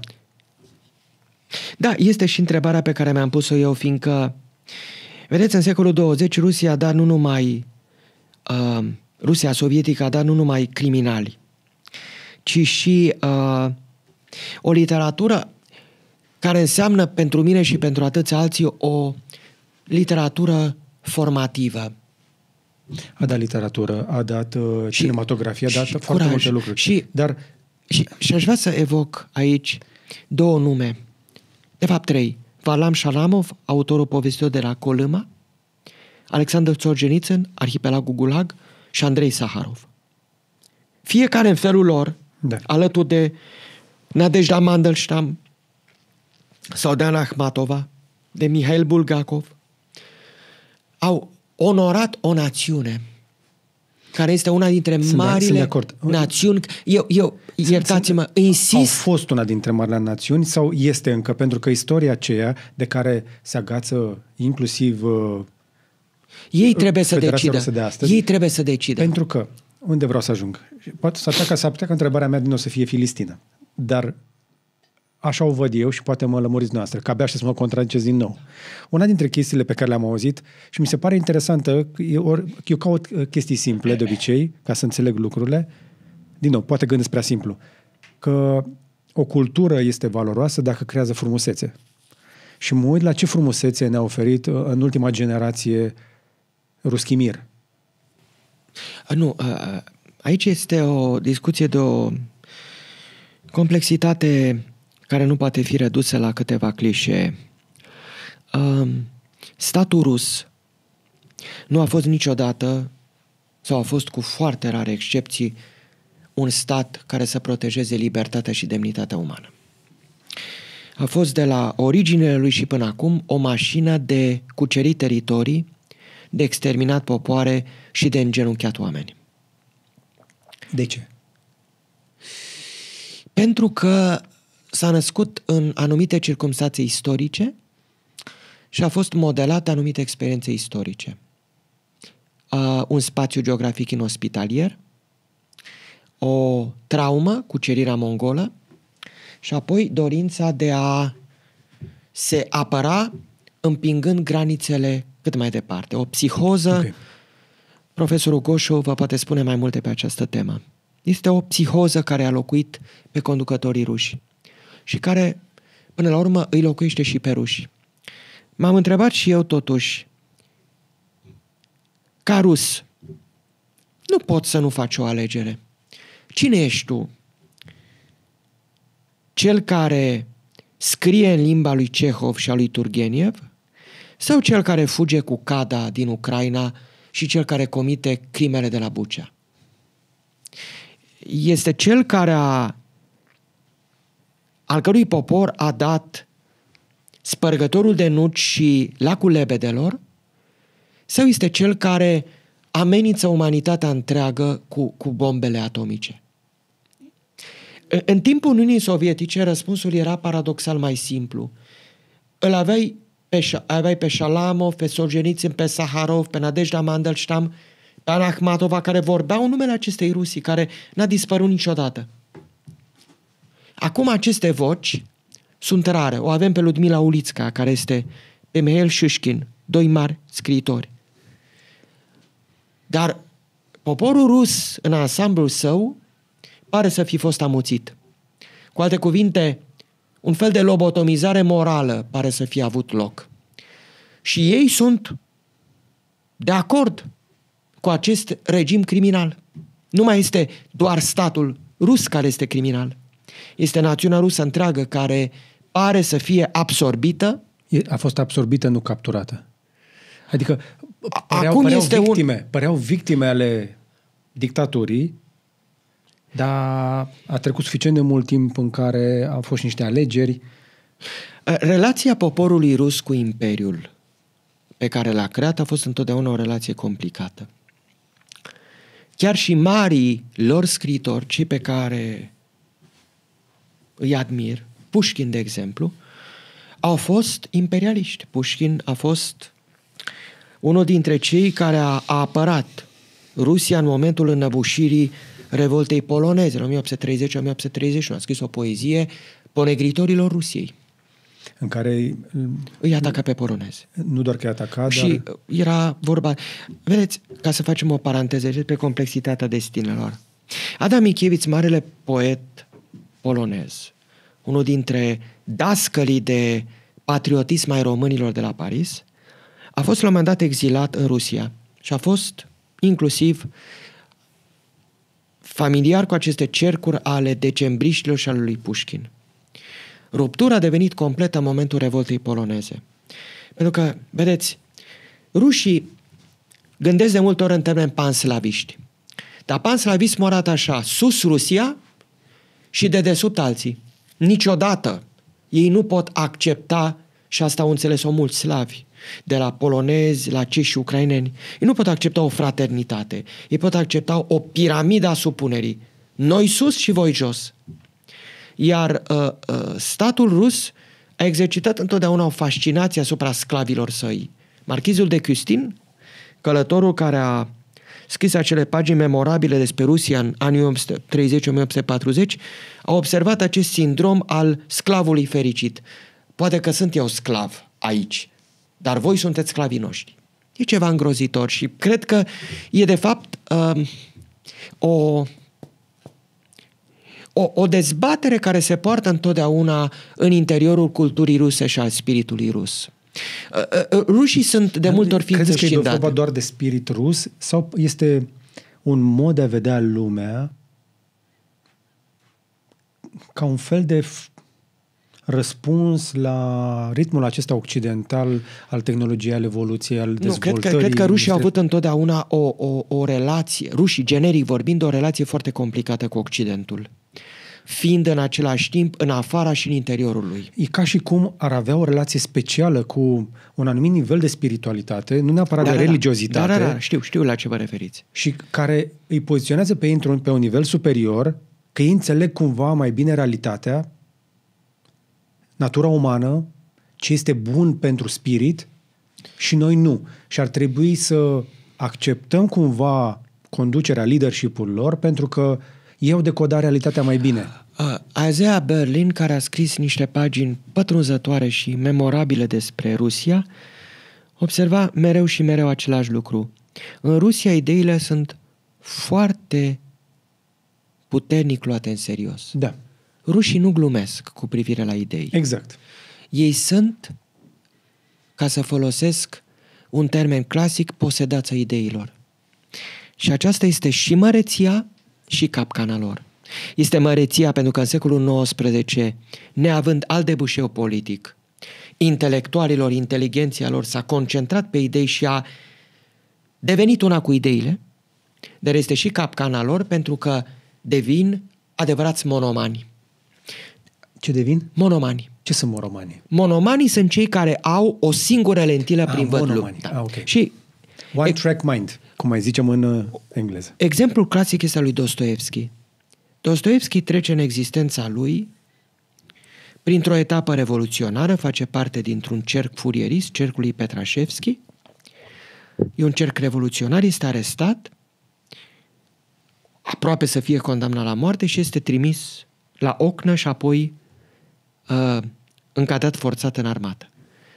Are acea revelație despre care orice persoană cultivată știe, stă în închisoare unde a scris, despre care a scris și amintiri în Casa Morților și se reinventează și devine un vizionar care vrea să transmită lumii acest adevăr ultim revelat rușilor. Dar complexitatea geniului lui Dostoevski face ca Dostoevski, de fapt, să nu fie doar acest vizionar, ci să fie foarte multe voci. Pentru că în el se află, de fapt, foarte mult din trecutul și viitorul umanității. Romanul Demonii, care este probabil cea mai pătrunzătoare privire în viitorul totalitar al secolului 20. Frații Karamazov, în care se află atâtea și atâtea și grăunte de vizionarism și momente de luciditate. Dar Dostoevski în același timp este și intelectual, scriitor, ziarist și antisemit. Un antisemit. Așa cum și Pușkin. Pușkin a fost naționalist.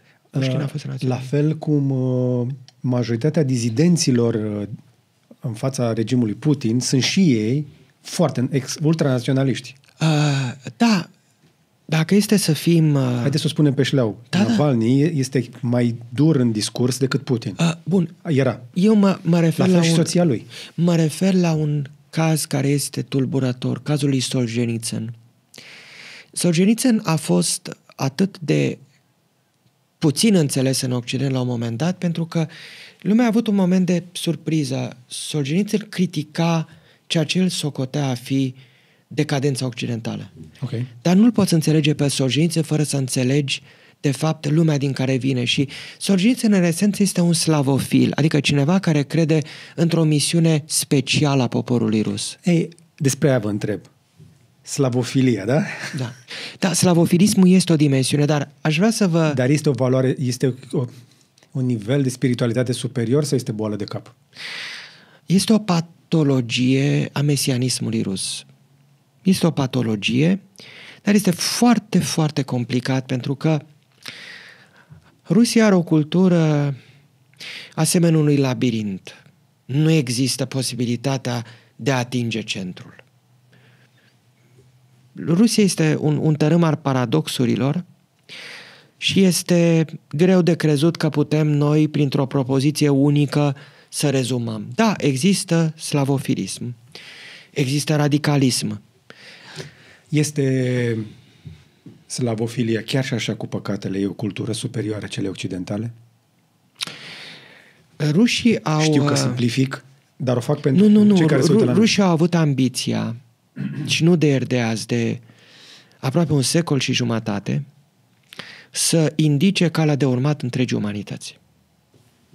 Ei au crezut că se află în experiența lor istorică ceva unic. Slavofilii de care v-am pomenit credeau sincer că ei pot fi calea de urmat. Că ei, rușii, au păstrat, simplificând, prin religie, prin umanitate, prin bunătate, prin solidaritate, tot ceea ce s-a pierdut în Occident. De unde și ostilitatea lor față de catolicism și protestantism, cu precădere față de protestantism pe care îl vedeau ca un fel decadent, de formulă radicală a individualismului. Alții, revoluționarii ruși, cei care se nasc din inteligenția radicală, au o altă viziune despre ceea ce înseamnă Rusia ca viitor. Nu, Rusia acestor revoluționari nu este Rusia ideală a obștei și a religiei, este Rusia lui Lenin. Este Rusia cea care indică calea spre viitor prin revoluție. Dar și slavofilii și revoluționarii leniniști s-au întâlnit în acest punct al excepționalismului rus. În particular... care e foarte atrăgător. foarte atrăgător inclusiv pentru oameni din afara Rusiei. Și Da, sigur, este. Are o capacitate de a consuma oameni, autoconsumă Federația Rusă în momentul ăsta. Federația Rusă este o caricatură care sângeroasă. se autoconsumă în acest excepționalism. Este, a spune, un capăt de drum al unui imperiu și momentul cel mai dezonorant al unei națiuni. Pentru că acum rușii trăiesc un moment de dezonoare colectivă teribil. Și poate când se vor trezi din această nebunie colectivă, vor înțelege cât de mult au greșit față de cei care le-au onorat națiunea prin scris și prin artă. Au greșit. Dar știți că există o teorie, cred că este și paradoxul lui Fermi, care spune că orice civilizație, apogeul oricărei civilizații este autodistrugerea. Ajunge la un nivel atât de înalt de sofisticare. Da, e o entropie criminală la ruși. Și e foarte greu. Eu întotdeauna am avut sentimentul, ca să folosesc un clișeu, că în relația cu ei te afli în fața unui sfinx. Sfinxul e un animal care nu există, dar care ar fi putut putut să existe, iertați-mă. Și e un poem extraordinar lui Pușkin, Călărețul de aramă, care are în centrul său celebra statuia lui Petru cel Mare de la Petersburg. Personajul poemului este și atras și strivit de cel care e călărețul de aramă, Petru cel Mare. Toți marii conducători ai Rusiei sau cei care au vrut să fie mari i-au atras și i-au strivit. Petru cel Mare a deschis spre Occident cu forța Rusia. Dar Petru cel Mare este și cel care și-a ucis copilul și este cel care avea o plăcere sadică de a-i tortura pe cei care îi se opuneau. Stalin a împins Uniunea Sovietică într-o modernitate malformată. A construit tot ceea ce un stat modern putea să aibă. Dar a construit pe un ocean de oase și în niște suferințe înspăimântătoare. Sună cunoscut. Acum Vladimir Putin le promite rușilor măreție, dar el nu le aduce decât abjecție, le aduce dispreț și le aduce singurătate. Și le mai aduce ceva înspăimântător, după părerea mea.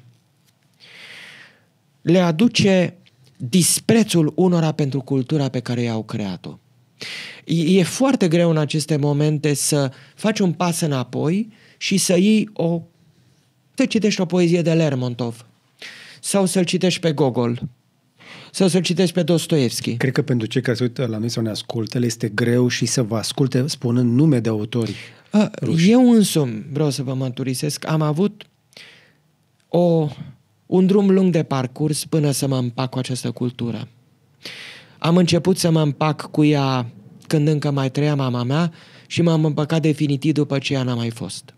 Pentru că, într-un fel, ne-am împăcat cu ceea ce această cultură ne-a adus.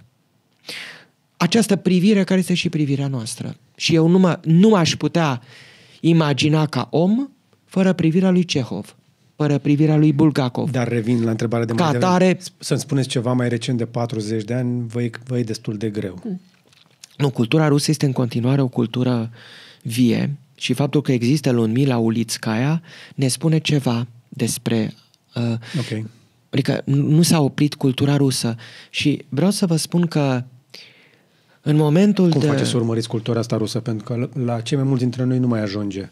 Nu ne mai interesează, nu ne mai place. Eu trebuie să recunosc că sunt un diletant, nu sunt precum Armand Gauche, un cunoscător de profunzime.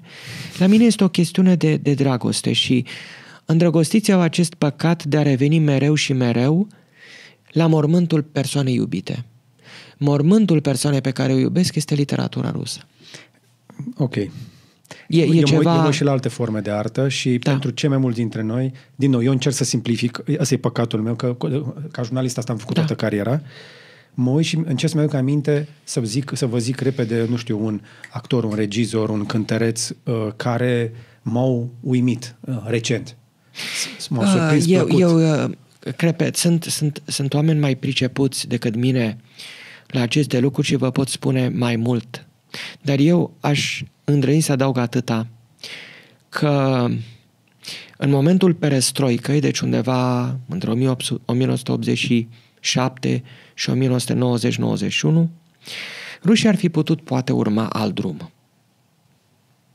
Un drum care să fie mai puțin sângeros. Ei au avut totuși ocazia să fie contemporan cu Andrei Saharov. Și în acele momente ar fi putut fi posibil o interogație colectivă. Ce am fost noi în secolul 20 și ce vom fi în viitor. Din păcate pentru ei, președințiile lui Boris Yeltsin au pregătit calea lui Vladimir Putin. Mhm. Și e tragedia lor. Și cu toate acestea,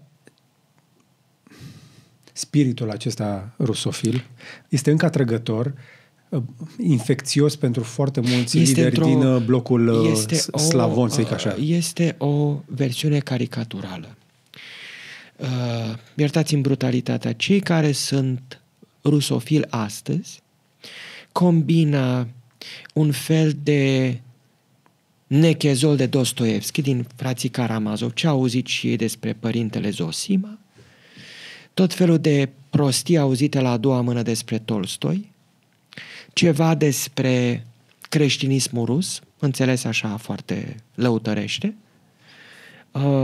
ceva despre măreția geografiei ruse, se uită pe hartă și văd că e o țară mare, și sunt marcați de virilitatea lui Vladimir Putin.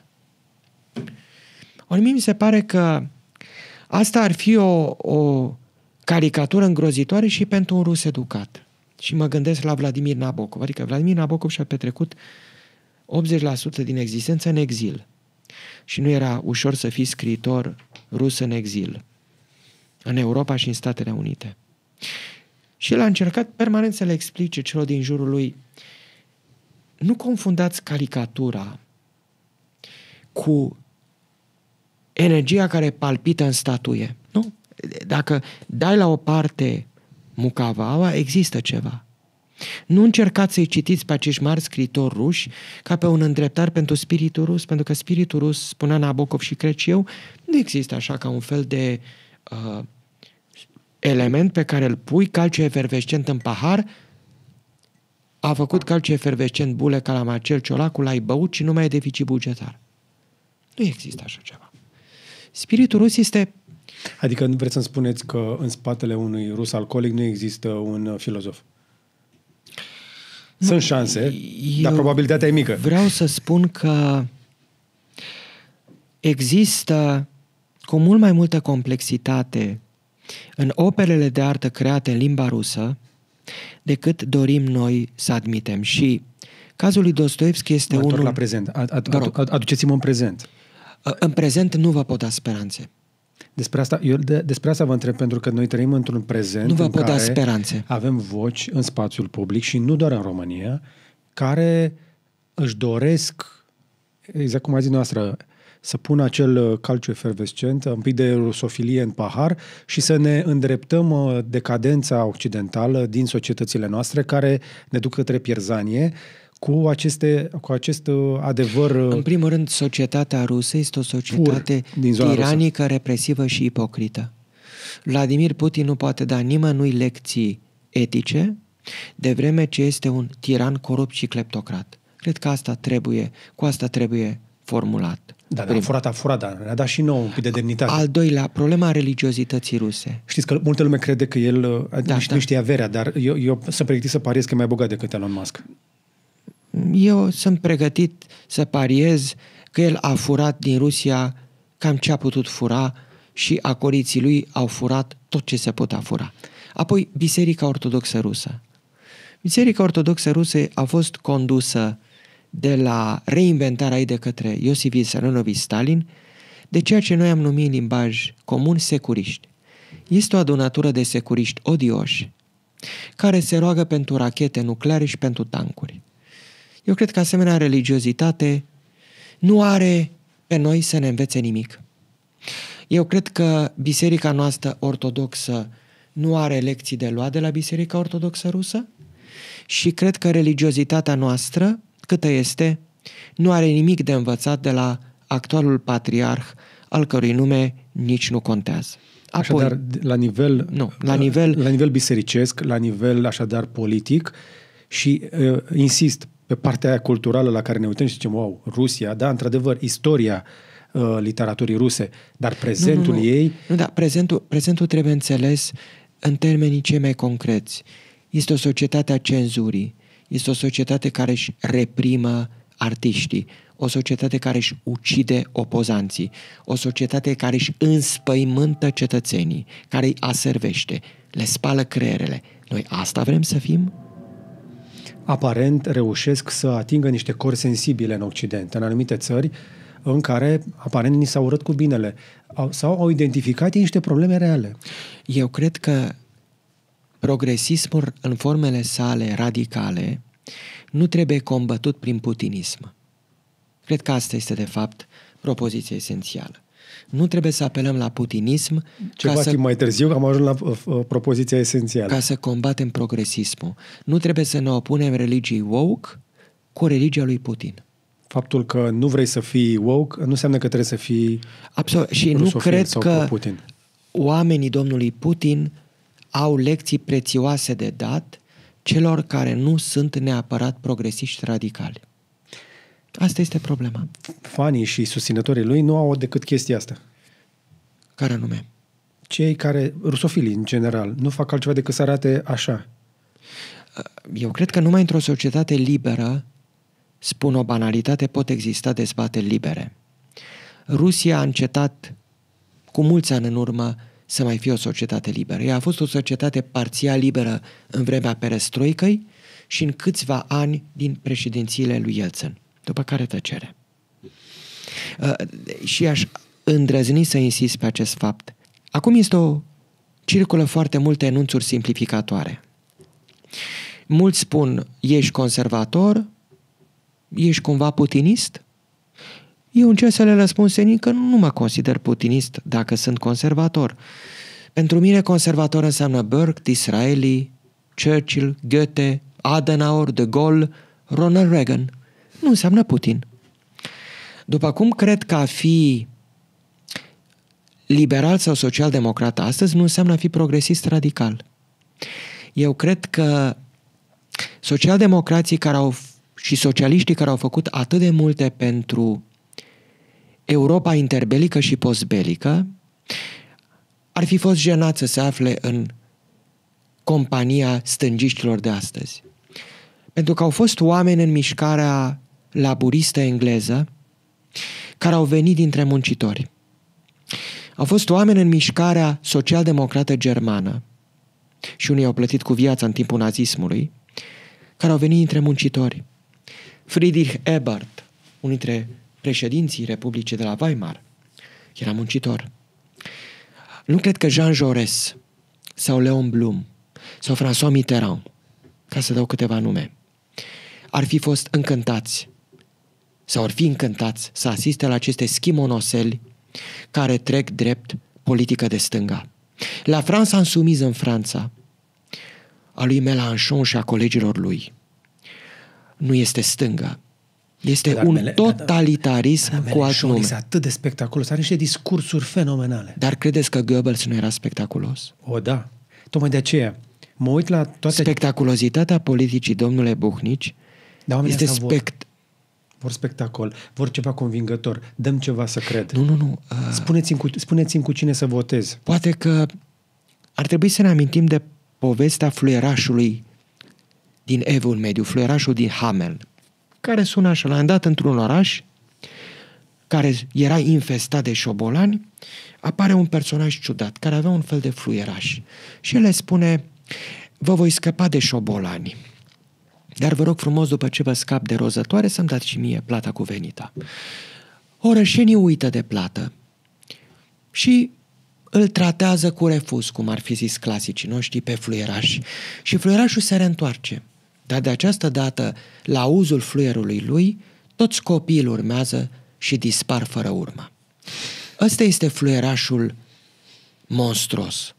Și Hitler a fost un asemenea fluieraș monstruos. El a venit și a ispitit pe germani. Cu pacea. Pace și demnitate. Prosperitate și demnitate. Asta au fost discursurile lui Hitler. Dacă vă uitați, și i-a mai ispitit cu ceva, cu ură. Dați-mi puterea să-i ucid pe inamicii, în special pe evrei, și vă voi elibera. Și care este ultimul instantaneu? Dar nu era ura lui, era pedeapsa pe care o dădea poporul. El era doar un instrument ca să fim foarte corecți. Răzbunării poporului. Și aici intrăm într-o poveste foarte complicată. În răgetele lui Hitler, îmi pare rău să o spun, se aude ceva și din tetralogia lui Wagner. Da. Ca atare, naționalismul antisemit nu este invenția lui Hitler. El a adus la un fel de numitor comun al urii și al grohăitului și al resentimentului, ceea ce alți oameni mult mai spectaculoși au realizat. Și gândiți-vă două instantanee. Când el vizita Bayreuthl și toți urmașii lui Wagner se înclinau cu adânc respect în fața unui asasin, pentru că înainte de toate Hitler a fost un asasin, să nu uităm cum și-a lichidat toți inamicii politici. Și al doilea instantaneu, în Berlinul asediat de sovietici, Hitler care îi mângâie pe creștet pe copiii pe care îi trimite la moarte. Michel Tournier are un roman extraordinar în care vorbește despre această capacitate a răului de a deveni căpcăun. Căpcăunul este cel care te invită să-i te alături, după care te devoră. Hitler a devorat această națiune. Este și sensul marelui roman al lui Thomas Mann, Dr. Faustus. Da, diavolul devoră. Antisemitismul devoră cei care sunt antisemiți. Asta trebuie să înțeleagă cei care ne ascultă. Își vând sufletul diavolului. Ei cred că se eliberează, dar se înfeudează jugului celui mai teribil, jugul răului absolut. Pentru că în momentul în care tu cazi prada antisemitismului, că este vorba de antisemitismul hitlerist, că este vorba de antisemitismul palestinian, că este vorba de antisemitismul stâncii radicale sau al dreptei radicale de astăzi, tu îți vinzi sufletul diavolului și diavolul îți va spune: lasă-mă pe mine să-ți asigur liniștea, lasă-mă să-i ucid pe toți evreii, să le șterg și îți voi aduce o pace cum nu ai cunoscut. Dar aceea nu mai este pace, este pacea în care te bălăcești într-un ocean de sânge și în care te uiți la fiecare om de lângă tine, la fiecare copil și te gândești: oare nu e cumva Anne Frank? Oare nu cumva acel copil gazat nu e un alt Anne Frank? Asta este antisemitism. E atât de tentant. Nu știu ura este tentantă, ura simplifică. Nu știu dacă aveți răbdare și nervi pentru cinematografia coreeană. Să știți că este o cinematografie pe care o admir. Parasite? Da. Și nu numai, cinematografia coreeană are multe filme horror de o profunzime metafizică spectaculoasă. Pe mine mă fascinează ce succes a avut și cât de profund reușește să fie în toată poleala asta comercială Squid Game. Eu aș vrea să mai adaug Ați văzut Squid Game? Parțial, dar aș vrea să adaug ceva. Vă uitați la așa ceva? Da, să știți că nu trăiesc într-un... În cărțile prăfuite cu... Cărțile nu sunt niciodată prăfuite, oamenii sunt prăfuiți. Dar ceea ce aș vrea oamenii sunt prăfuiți și tâmpiți. Cărțile pot fi cel mult periculoase, dar prăfuite niciodată. Dar ce spune este că... Bine, unii dintre noi le țin în folie, în țiplă, ca să nu scoată praf. Dacă vă uitați, apropo de prejudecăți, explozia creativă din domeniul literaturii, artelor vizuale, benzii desenate, cinematografului din zona Taiwanului, Hong Kong, Coreea, Japonia, ține de domeniul miracolului. Așa este. Miracol pentru noi. De ce? Pentru că aceste societăți au reinterpretat într-o partitură occidentală o unicitate a lor. Și cred că asta este și minunea artei.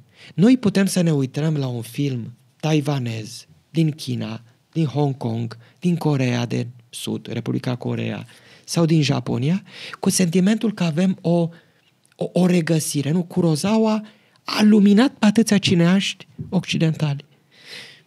De ce? Mai greu un pic cu filmele din Coreea de Nord, din Iran, din Coreea de Nord Afganistan. Este la ora actuală probabil un cimitir populat de zombie. Dar are pace? Are pace și arme nucleare. Și egalitate. Are egalitate? Sunt toți egali în fața liderului suprem? M-aș întoarce la... Și ați ce patriot sunt, cât de mult iubesc țara? Apropo de cei care privesc în viitor, Dostoevski a avut păcatele lui, dar printr-un personaj El a privit în viitor, este personajul și Galiov din Demonii. E o întâlnire acolo a inteligenței ruse și el le prezintă colegilor lui planul. Planul sună astfel, parafrazând, de la libertatea absolută la despotismul absolut. Eu vreau, spune el, să nu mai existe diferențe între oameni. Vreau să-i aduc pe toți la numitorul comun. Prin egalizare vreau să aduc pacea absolută. Vedeți, în orașul acela de provincie din Demonii, Dostoevski a văzut de fapt multe din sufletul omenesc și vreau să fiu explicit. A văzut și mesianismul rus, pentru că există acolo un personaj care spune, simplificând, poporul rus este poporul care va dărui mântuire lumii. Există apoi un alt personaj, personajul Chiri. Nu știu cum facem, că toți sunt din poporul ales. Și evrei, și românii, și rușii. Nu. Care mai de care? Americanii iarăși sunt viitorul. Să stabilim niște lucruri. Antisemitismul simplifică într-un mod ordinar și manipulează un adevăr pe care nu trebuie să-l uităm niciodată. Noi datorăm poporului evreu, prin Vechiul Testament, toți, evrei și creștini deopotrivă, matricea morală în care ne mișcăm. Cu acel text începe, de fapt, cea mai însemnată revoluție morală din istoria umanității. Asta nu înseamnă că au scăpat și ei de zionism, pe exemplu. Nu. Sionismul este o înfăptuire politică care dorește să dea națiunii evreiești un cămin. Eu am mai spus-o și o voi mai spune. Cei care mă fac unor pe Facebook sionist, crezând că e un cuvânt de insultă, mă onorează. Eu sunt un sionist. Eu cred că statul Israel este încunărarea naturală a unui destin. Problema este că trăim mai ales aici în Occidentul colectiv, în care zicem că nu cu orice preț. Dar cu ce preț, iertați-mă? Eu întreb și este întrebarea tuturor sioniștilor ca mine, dacă îndrăznesc să îmi asum acest titlu. Câte război a pornit Israelul în istoria sa și câte război au fost pornite împotriva sa? Eu știu de niște războaie pe care le-a câștigat, pe care nu le-a început împotriva a 6 inamici deodată? Au fost momente în care inamicii Israelului s-au aliat și nu i-au făcut față. Isaiah Berlin, care era, printre alte multe lucruri, și evreu, a scris niște pagini extraordinare despre evreitate și despre primul președinte al statului Israel. Și el formulă următoarea propoziție. Sunt solidar cu statul Israel, dar ca evreu pot alege să trăiesc în patria mea, care este Anglia. Pentru că Isaiah Berlin ilustrează ceea ce poți să fii ca evreu. El era evreu, rus, englez, european și om înainte de toate. Ok, dar se întoarce... Sau Raymond Aron. Nu, totuși, lui Raymond Aron, unii au strigat evreu murdar în copilărie. Și Raymond Aron, toată existența lui, nu a făcut paradă de evreitate. Dar când a fost vorba să apere principiul existenței statului Israel, l-a apărat chiar împotriva generalului de Gaulle, pe care îl admira și îl stima. Am ajuns la discuția asta plecând de la argumentul acela al egalității totale, toți indivizii să fie egali. Este argumentul și galiovista din Demonii. Cei mai mulți dintre noi am vrea să nu existe nimeni deasupra, pentru că, mai ales în vremuri de restriște, de recesiune, ne uităm la bogați și am vrea să-i felim frumos, să-i punem pe grătar. Sigur, putem să avem o societate egalitară, dar asta nu înseamnă că vom avea o societate demnă și justă.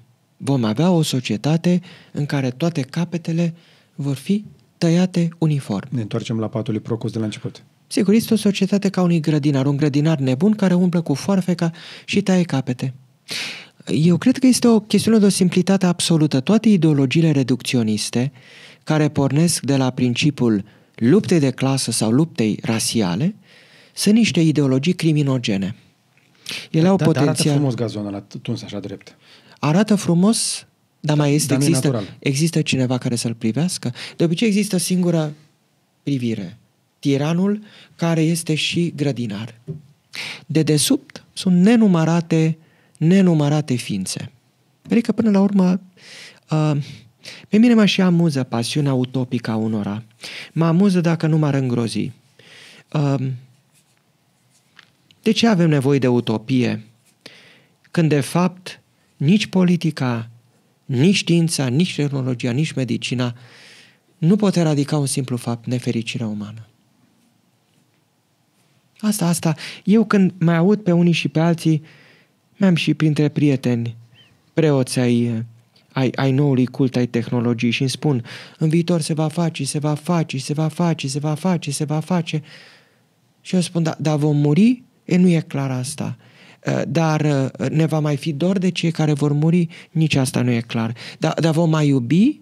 Sau eu întreb dacă că auzeam aceste lucruri, băiații l-am dat la televizor, era un reportaj, părea să fie fantezia unei minți bolnave. Eu mi-am făcut un cățel sintetic din acesta, un cățel robot. Și spunea persoana respectivă, mie îmi place foarte mult cățelul robot, pentru că el nu poate muri. E un cățel robot perfect. Înseamnă că ești absolut împit. Tu ești împitul perfect. Pentru că perfecțiunea inumană e perfecțiune inumană. Noi ne iubim câinele, pisicuța, papagalul, porcușorul de Guinea, pentru că sunt asemenea nouă niște fragmente din acest viu. Eu nu, când mă duc acasă la mine și mă întâlnesc cu cei 2 căței pe care am, eu nu mângâi 2 căței cibernetici. Eu știu că acei 2 căței visează și că îi vezi uneori cum stau și dau din lăbuțe și probabil că în visul lor mic visează ceva mic pe măsura lor. Nu, cățel cibernetic nu poate să viseze așa ceva. Adică, cum ar fi? Și vă mai dau un exemplu. Cum ar fi să ne clonăm holografic ființele pe care le-am iubit? Și să fim înconjurați... Sunt oameni care trăiesc în nebunia asta. Mecanismul lor de coping este, dar nu vă uitați lung, există companii care oferă acest serviciu pe baza interacțiunilor anterioare, vezi toate informațiile pe care le ai despre persoana respectivă și stai de vorbă cu ea pe chat după aia, în vocea ei. Jules Verne a scris un roman minunat, Castelul din Carpați. Minunat nu pentru că era plasat în Transilvania, ci minunat pentru că este o operă romantică. Și acolo exista un boier care, cu ajutorul unui inventator orfanic, captase sufletul unei artiste într-un fel de hologramă. Și holograma se sparge și totul este terminat. Câți dintre noi, dacă ar avea de ales și ar fi puși în fața acestei alternative, doresc o hologramă cu ființa iubită sau doresc să mor ca să regăsesc ființa iubită? Eu cred că știu care e răspunsul dumneavoastră, pentru că l-am auzit puțin mai devreme. Dar sunt prea puțini care ar spune același lucru în momentul în care și-ar pierde copilul. Dar aminte cățelul în anumite situații. Eu cred că pierderea unui copil este un lucru atroce. Dar cred că acel copil care s-a despărțit de tine n-ar dori să fie redus la o caricatură sinistră tehnologică. El și-ar dori altceva. Și asta spun din modesta mea experiență de contopire. Și-ar dori ca el să intre în tine, în părinți, și ca în fiecare clipă în care tu privești ceva, în ochii lui, în ochii tăi să fie și ochii lui. Și să fie doar o singură pereche de ochi cu care el și tu să priviți împreună lumea. Eu cred că asta este dragostea. Știți care? Noi nu avem nevoie de ființele iubite să ni le amintim, pentru că la un dat s-ar putea să uiți sunetul vocilor. Dar dacă le visezi, nu ai nevoie de vocea lor ca să simți că le îmbrățișezi din nou. Iubirea nu are nevoie de fotografii, de ChatGPT, de holograme pentru a supraviețui. Iubirea este atât de puternică, pentru că este ceva ce e însuși principiul cosmic al existenței. Este probabil materia primă din care se zămislește tot ceea ce cunoaștem noi și dacă suntem, apropo, lincieni cu toții, știm că la un dat există ceva. Există bine și există rău și există mai presus de toate iubire. Și iubirea înfrânge moartea. Iubirea e mai puternică decât moartea. Dacă n-ar fi mai puternică decât moartea, totul ar fi absurd. Totul ar fi înspăimântător. În al doilea moment în care deveni conștient de existența morții, te sinucide. Dar nu ăsta e răspunsul. Răspunsul este să îmbrățișezi moartea acceptând că moartea este primul pas spre o viață care abolește granițele și care dăruiește o plenitudine de iubire cum nu ne putem imagina. Acum, dacă mă iertați, nu vreau să stric povestea. Vă rog. Această prezentare foarte frumoasă. Da, dar care nu e o prezentare literară, este ceea ce cred eu. Dar stăteam și imagineam că am auzit pe cineva vorbind despre iubire, dar nu reușea să depășească de cuvântul iubire și cu popor. Le punea în aceeași frază de multe ori, dar nu avea straturile astea de profunzime, însă sună bine. Să zici de iubire sună bine. Bună, în general. De final, dar să știți că iubirea sună bine cu o anumită nuanță. Conducătorii dictatoriali, conducătorii totalitari iubesc poporul într-o manieră carnivoră. Vor să-l devore. Poporul e principalul fel la masa lor. Fiți foarte atenți, cei care ne priviți, cu cei care își declamă iubirea carnivoră pentru voi, pentru că s-ar putea să ajungeți friptură la masa lor.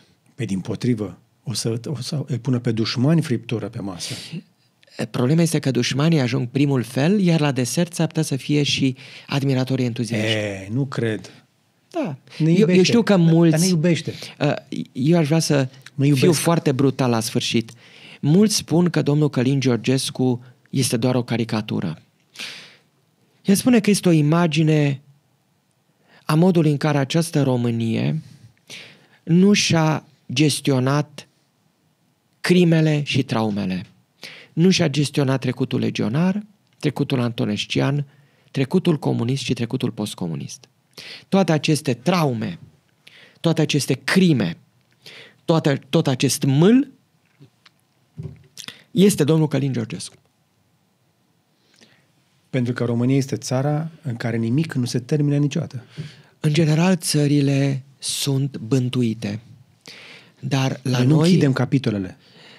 Este greu să le închizi. Cum poți să închizi capitolul poliției politice când poliția politică se reinventează după 90?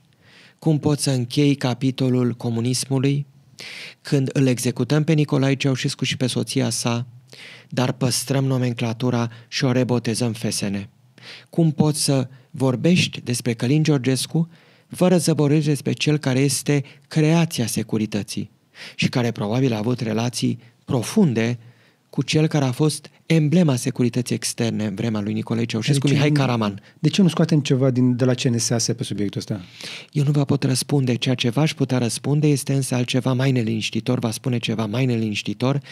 Mie mi se pare din ce în ce mai clar că domnul Călin Georgescu este o creație internă și că principalul sprijin pentru ascensiunea sa a fost unul intern și că dacă a fost sprijin rusesc, acesta a intervenit la un moment dat după ce experimentul fusese pus în mișcare de români. De oportunitate. De oportunitate. Și că statul român are o teribilă problemă acum să își expună vulnerabilitățile ascunse pe care domnul Călin Georgescu le întruchipează. Iar principalul vinovat în această poveste sordidă în care ne aflăm de câteva luni încoace este Klaus Iohannis.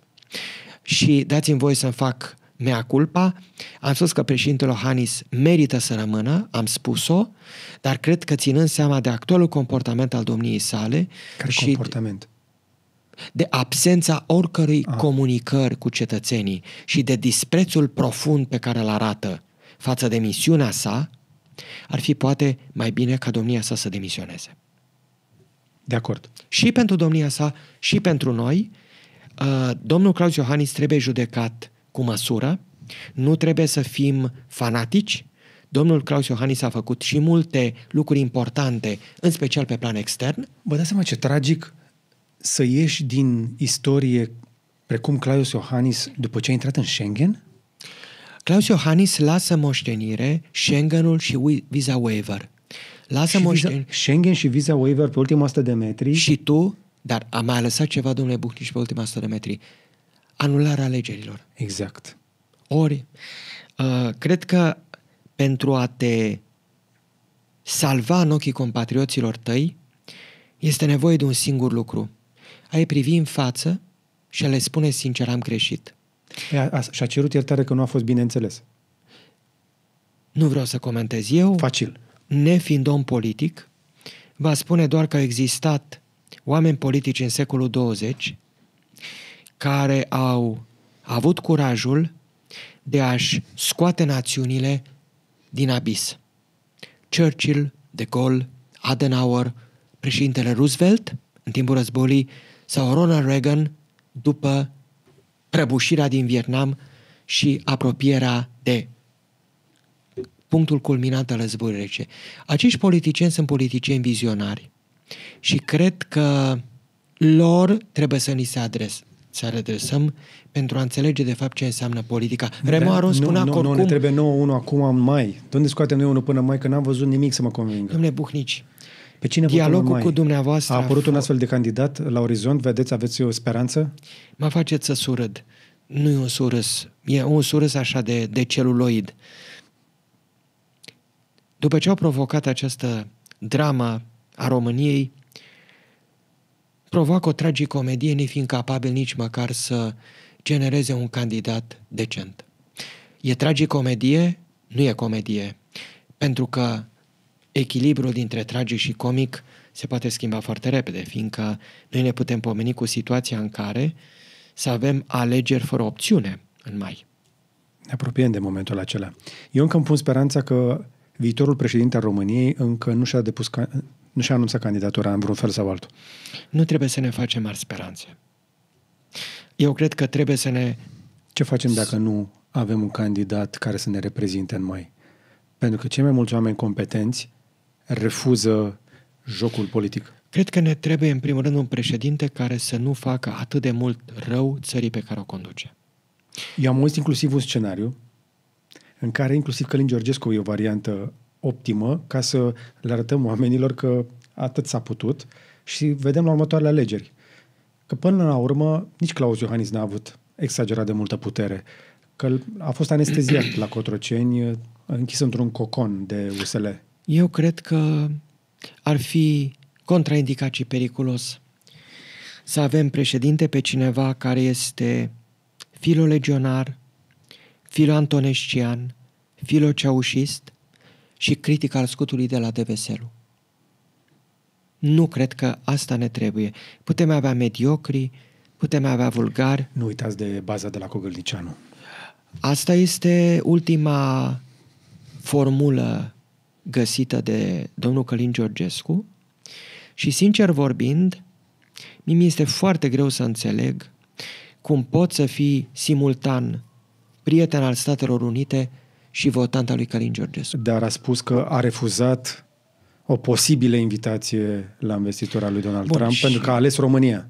Bun, Călin Georgescu... Eu nu bag mâna în foc că Donald Trump este fanul lui. Eu cred că trebuie să fim foarte prudenți atunci când facem judecăți despre președintele Statelor Unite, din simplul motiv că pentru siguranța națiunii noastre o relație strânsă cu Statele Unite este vitală. Deci trebuie să fim hotărâți să facem toate eforturile posibile pentru a duce mai departe cel mai prețios element din politica noastră externă, parteneriatul cu Statele Unite. Altfel va trebui să ne rugăm de polonezi. Că nemții o să stea să se răzgândească și francezii o să amână la nesfârșit. Cred că trebuie, domnule Buhnici, să înțelegem că națiunile își făuresc singure destinul și că o națiune mediocră nu poate avea decât un destin mediocru sau, mai rău, un destin criminal dacă este o națiune criminală. Totuși, haideți să spunem pe șleau, nu suntem nevromare, o națiune măreață. Nu, dar ne putem distruge. Asta ne putem face. Ne putem distruge. Ne îmbătăm cu apă rece, că am fi grozavi, că am fi vreo... Nu, dar de distrus ne putem distruge. Dar de distrus ne putem Gândiți-vă că am avut un secretar general PCR, ulterior președinte a RSR, care a distrus fibra morală a acestei națiuni și căruia îi datorăm atâtea dintre nenorocirile noastre de astăzi. Dar a încercat să ne salveze. De Sigur. datorii. Ne-a salvat de multe Ne-a lucruri. salvat și de datorii și ne-a oferit o îmbrățișare carnivoră, da, sigur. Domnule profesor Ionestan, Cu mare plăcere. foarte mult. Sigur. Mai veniți mai încolo? Dacă suntem sănătoși și dacă libertatea de exprimare mai există, cu mare plăcere. După o discuție de genul ăsta, ajung să dai seama că numai într-o democrație poți să vorbești așa ceva. Democrația este imperfectă, dar acordă și imperfecțiilor ca noi șansa de a se exprima. Acum numărați țările în care această conversație nu ar fi putut să aibă loc. Păi una este țara admirată de Călin Georgescu și țara pe care dânsul o socoate ca fiind amenințată de bază de la Cogălnicianu, Federația Rusă. E trist, dar poate că ar este trebui paradoxul să... toleranței, că noi în democrație putem să ne mai spune criticăm la democrația. finalul următorul lucru. Să nu lăsăm revolta să devină o forță autodestructivă. Poți să-i detești pe cei de la putere, dar fără nu să nu comitem un act de sinucidere colectivă. Atât. Corect. Dar faptul că îi detești pe ăștia nu înseamnă că îl susții pe celălalt. Nu trebuie să îmbrățișezi falși Mesia. Este cel mai periculos lucru. Bine. Cam atât însă pentru astăzi. O discuție lungă și sper eu folositoare pentru cei mai mulți dintre voi. Cu mare plăcere. Ne-am dus până în străfundurile Am ajuns până la Donald Trump. Și am ajuns, da. Am vorbit prea puțin despre Trump, Coin și Melania Coin. Vedeți, ce mă amuză la români este că sunt, cum spunea Nicolae Ceaușescu, multilateral dezvoltați. Același român poate fi pus într-un scaun de televiziune, într-un platou, să înceapă prin a discuta deficitul bugetar, se oprește, bea un pahar de apă, trece la problema înarmării, mai bea un pahar de apă, rezolvă problema coaliției, mai bea un pahar de apă, rezolvă și problema Statelor Unite. Și după merge la toaletă. După care merge la toaletă pentru că a băut prea multe pahare de apă. Exact. Și e nevoie și de diureză. Încă o dată, dacă v-a plăcut, știți ce puteți face, să apăsați pe butoanele alea. Vedeți că prin descriere mai sunt și ceva sponsori care ne susțin. Le mulțumesc că își pun banii aici. La fel cum le mulțumesc membrilor noștri care susțin activitatea de pe acest canal și au văzut acest interviu în avans. Încă o dată mulțumim invitatului nostru de astăzi. Vă mulțumesc și vouă și până data viitoare. Să vă fie numai bine.